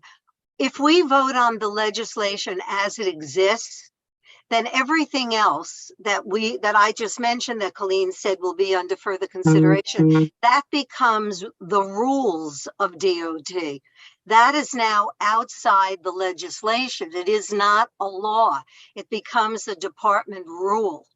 So are we going to just ask for these rules to be put in place, or are we going to ask for things to be added to enhance the legislation? No, look. So, I mean, I think these are really good points you're raising, Michelle, and these points should also be raised with City Council, because, I mean, keep in mind, this is a legislation that they put together as well. So these points should be, discussed with them as well. And are they going to have a hearing? No, they've had hearings. The issue is, but I'm just saying, Michelle, look, we have a piece of legislation that the reason we put it on for the committee is that this is legislation that's probably going to be, could be conceivably considered this month in June. And so if we waited longer, we would not be able to comment on the legislation. And I think Colleen, to second Colleen's point, if we have issues that we think ought to go into the rules at some point, the best way we could try and get that done is to say, look, we think the legislation ought to make reference to that. So that will automatically govern how the rules have to be drafted. We're not going to get into the weeds on every little thing, like 12 feet or 8 feet. I don't think we have to necessarily do that. But I think on certain issues, we'll want to say, we think this ought to be one of the considerations that they look at when they're drafting their rules. So what's the timing of that? In other words, if you're saying they're going to vote on this possibly this month, what is the timing for our input to implement just what you said? I think in terms of the legislation, we probably ought to pass a resolution in the committee and at the full board. So they'll have our position. Okay, so since I can't make a resolution, I would ask if somebody was in agreement with some of my concerns, if somebody could put those into a resolution and we can handle it tonight, since that seems to be. And then if there are additional rules that are outside legislation, it sounds like we'll have a longer time to consider those. But some of the more important ones that might really guide the comfort of this program, I think we should deal with tonight and try to get it into the legislation. But as I said, I can't make that resolution. I hope someone does. I think that's right. Elizabeth Rose, next. I'd like to propose a resolution, and if seconded, I will speak to it. I'd like to propose that we resolve in support of the framework of this legislation, and that we also have concerns that we wish to be addressed in the rules process, that we can send a letter to the DOT with greater enumeration of a very long list of topics that were raised this evening, including Judy's suggestion of, and we need graffiti to be included as something that owners are responsible for. Is there a second to that? I guess Cost is seconding it. Go ahead. Okay, Judy. I think there are so many individual small topics that we will not be able to get to substantive discussion or agreement on what should go into the legislation or what should not go into the legislation. But that they are all the topics that have been raised are really valid for the rules process that DOT is setting up, and where I think we can have more time and consideration for both what it is we're looking for and hope to see in that rule set.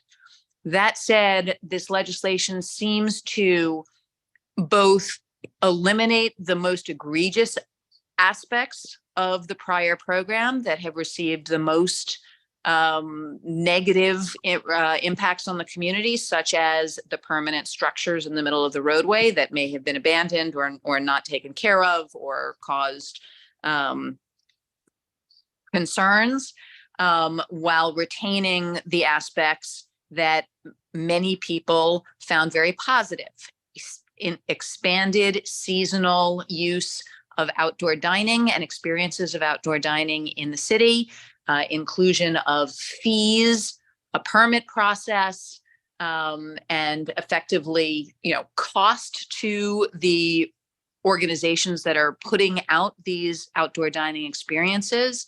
And in any negotiation and legislation, nobody gets everything that they want. But I think this strikes a very good balance of the positives of the program and eliminates the most egregious aspects of the original program. Okay, I guess the thought that I had was that I think, your resolution makes sense, but I would broaden it out to a few big categories, like Abraham talked about enforcement. And there's talk about having, getting together a task force to do it, and maybe the legislation ought to be talked to that a little bit. And there's a few things probably the legislation ought to, and then we can leave the rest to, I think, your idea of submitting some of our, our comments to DOT ahead of time, and the things we'd like to see happen makes sense. But why don't we have some more discussion, and we'll see how things go on this. Marco? Thank you, Chuck. I think I had to thanks Craig for the brief that he presented to us. A very good effort, but always I would like to read by myself. But thank you again for your efforts. My serious concern is lack of a solid enforcement. Without no enforcement, we can keep putting a great wish list, and we're not going to achieve anything. And that's basically, we need to know how much money it will have for the inspectors, and how many inspectors will have in the process, because they may kind of have maybe 10 inspectors for the whole city, and that creates a serious trouble for me. The second point is that I would like to raise is I believe in we have to create a resilient city, and the resilient city is all equipment that they're going to put outside, what are they going to put back? Because if most of the cellar they use for cooking, all the restaurants they use as an accessory use, so they don't have a space. So that will be a big challenge for the restaurants to resolve that part and become a seasonal outdoor diner. And obviously, I don't see that there is no insurance, because it has to be some liability that something is happening in this with this structure outside, and we have to address this point. And finally, landmark, they can, since I found it that maybe at the start level they can resolve, and they can resolve in less than 10 days, because it will be quick and fast.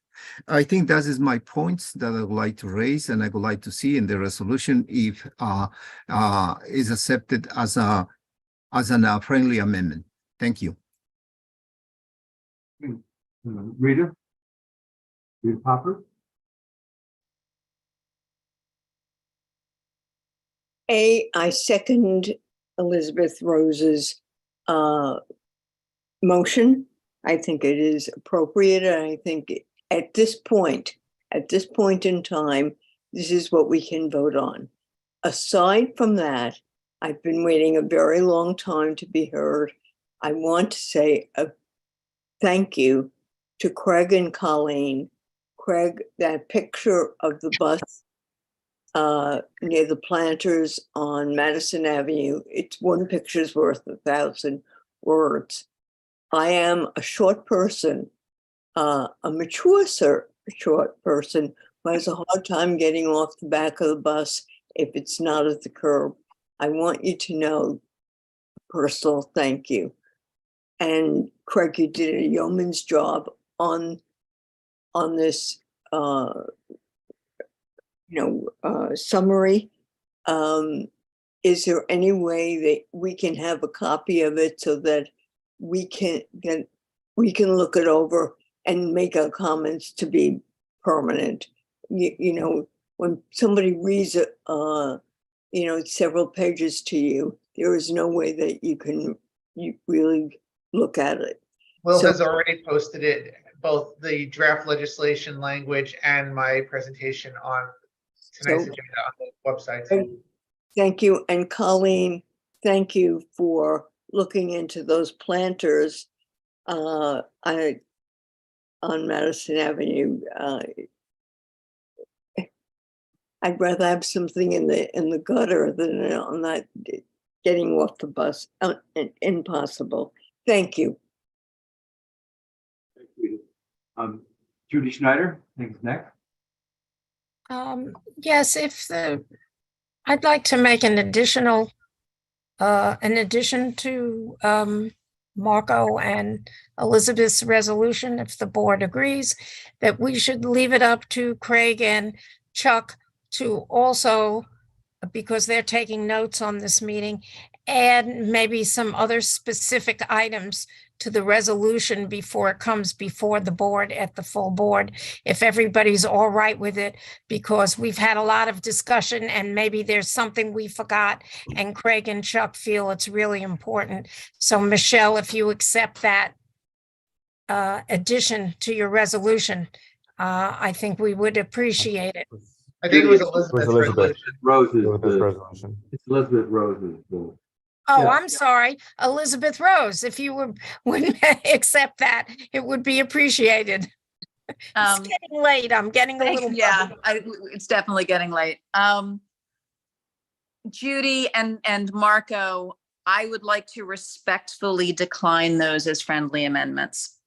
I think there have been so many different suggestions this evening and so many different topics that individuals feel are important, that I don't know that the committee as a whole or any, how many individuals feel what about each of those topics. And consequently, I don't think it makes sense to simply say, okay, committee chairs, include whatever it is you think is important to include. So I understand the request and I understand the desires. I think we either need to pass a simpler, more streamlined resolution with a longer follow-up list of issues that we want to ensure get addressed in the rules process. Or I don't know what the alternative is, because I don't think any of us want to be here for another 2 hours to discuss specifically what things need to be in legislation versus what things need to be in rules. And I think that's where the rub lies, and that it's that level of detail. And I don't know that we've got the time, the attention span to make those decisions. I know I certainly don't. Other alternative with it, and that is that someone can offer amendment or a substitute at the full board meeting if there are issues that people feel want to be dealt with in the resolution. And so I think that if you don't want to do anything further, that's obviously a privilege, and we'll just have to see what happens at the full board. And in the past, what we've done is we have taken resolutions that are like this, and we have made some suggested changes and talked it over with the person who authored the resolution, like you. And like I would ask Abraham to also participate and see if that makes sense. And if you don't want to do that, that's fine, obviously. But people may want to then do something at the full board. That's all. I think we're just, in one sense, transferring the problem to the full board. Yeah, I mean, the key concern, like Marco said, would be the enforcement, but I understand the hour and the desire. So I would happy to revisit that at the full board if that's the preference here. Yeah, I don't think it pays if Elizabeth wants to Yeah, I get- mean, I think if we all think that enforcement as a concept is a concept that should be in the legislation, I think I can support that. I think there were comments of, about, well, if it doesn't include the specific amount of dollars or the number of inspectors, I don't think we can get to that. Well, we're not. But I would be comfortable with the legislation itself must address enforcement. And I don't think, Abraham's point was, but it's a question of also enforcement by a group of agencies, which they're talking about getting together, and this would sort of spur them to do that. I'm okay with including enforcement in asking that the legislation be clear about and include explicitly what the enforcement agencies and approach would be. Great. Any further? We have further comments, I guess. Cost, did you want to? Yeah, I think I'm going to prolong this meeting and call the question on Elizabeth's latest. Okay. Is there a second to that? Yes. There is. Rita is waving. Okay. Any objections to that at this point? I think everyone's too. It's getting too late, right? So you want to call the roll? You want to see who's still around? You want to call the roll for this? Yes. All right. Just to clarify, is this Elizabeth with the inclusion of the enforcement piece that Correct. she just stated? Okay, Yeah. great. Yeah. Wonderful. Yes. Okay, so it's myself, Chuck, Abraham, Barbara, Cos, Elizabeth Rose, Judy, Lori, Marco, Michelle, Paul, Rita, Robin, Stephanie.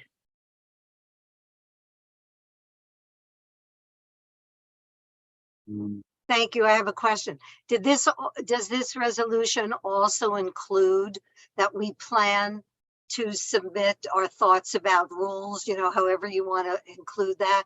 Because I mean, I think Chuck mentioned it and I do too. I would like to see it go further, be a little broader, but I do understand why people have reservations about having specifics.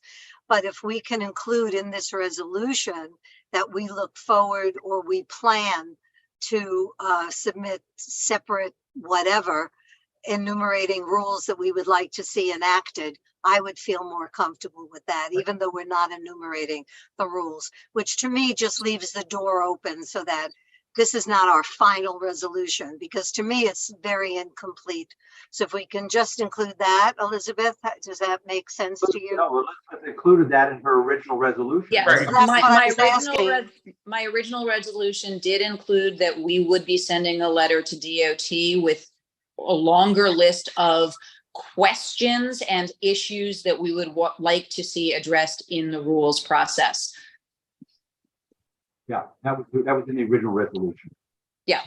Okay, so why don't we vote on this resolution, and then if anyone objects at this point, well, you're in favor, you don't have to do anything. Anyone who's opposed or wants to abstain or not voting for cause, please raise your hand. I don't see anyone, so it's just unanimous. I think it is. Okay. Why don't we, Colleen, Colleen's been very good about Leo Cooper here and staying with us. Do you have anything you want to report? Yeah. Hi, Chuck. Just 2 quick updates. So our York Avenue walkthrough is confirmed. We're going to meet up on June 15th at 4 o'clock at Lexington East 59th Street.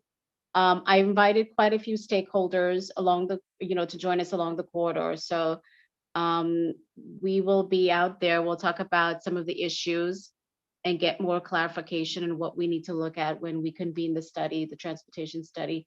The other thing is that last week I was on 3rd Avenue. As you know, we're going to begin the resurfacing, the milling and resurfacing of 3rd Avenue from 79th to 96th Street for the upcoming project that we have in your district. And we hand-delivered letters to quite a few of the restaurant owners, informing them that they will need to have their structures removed by, I think the date is before July 16, to accommodate the resurfacing of the upcoming project that we have. So quite a few of them were very understanding. They realized that, we have to get the roadway milled and paved. Some, reached out to us, of course, with concerns. So we'll be working with them on that. Okay.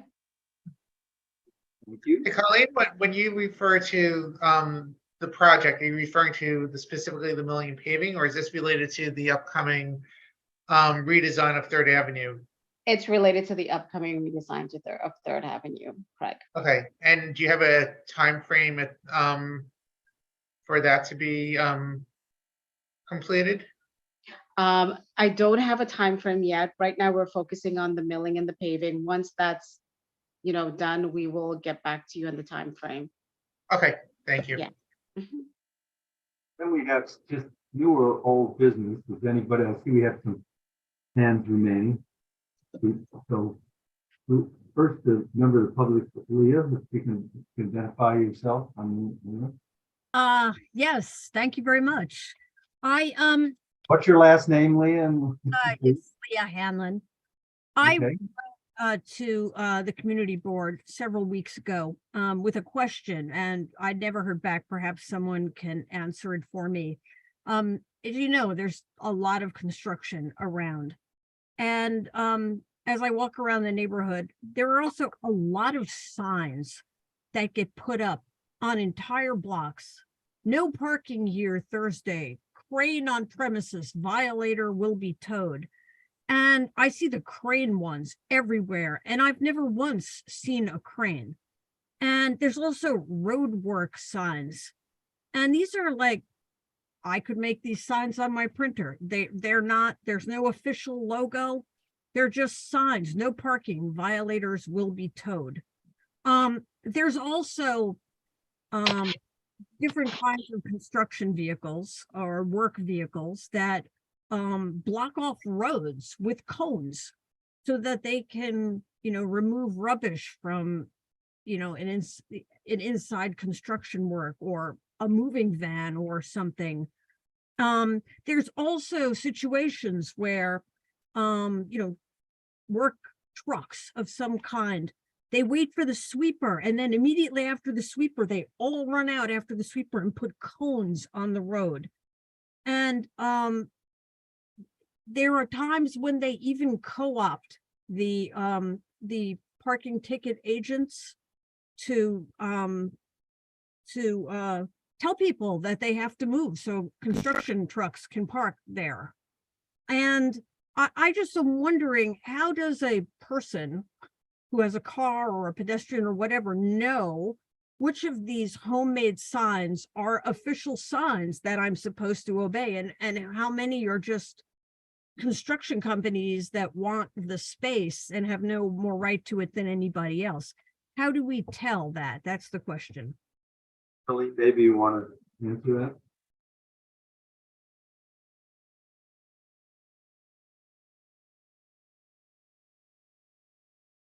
I believe we lost Colleen. I think she was on her phone and it may have died. Oh, okay. But I can take a stab at that. If you take a look in the chat, you'll see a link to a website that you can look up any DOT permit that they've issued. So that's the first step. Save that website. That up, and I've never once found any of these on that site. Thank you for letting me finish. The next step that you can take, if you do not see it on that website, you can pick up your phone or you can go to your computer and go to 311 and file a complaint. File a complaint for somebody illegally shutting down the street. DOT has to go and inspect. They will do so quickly.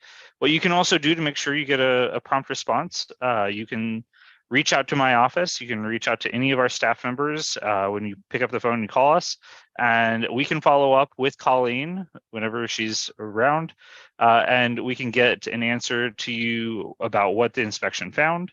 I will say this, I don't know if all of the permits for shutting down a street, especially for like a crane, go through that DOT website. This is not a question, I don't work for the DOT. But we do get notification on a very regular basis for shutting down streets for cranes or for construction activity. So it may actually be on the DOB website. Marco, do you actually know? It is on the DOB website? Yeah, okay. I think it's on the DOB website. So you have to go to the find, you know, where it's associated on the DOB for the construction activity for that crane or what have you. But the main thing you can do, you can always pick up the phone, you can call 311, you can go online, go to 311, download the app, file a complaint. There's no harm in filing a complaint. If it isn't, you know, a problem, then, you know, nobody's going to be fined. If it is a problem, then they'll get a fine and they'll have to deal with that problem. Okay, well, I won't hold you all up tonight. I have further questions about that, but thank you very much. Todd? Yeah, I was going to ask Colleen something, but since she's not here, I'll move to adjourn. Hey, without objection, I think we are adjourned, and thank everyone for. We had a lot to do tonight, and we got a lot done.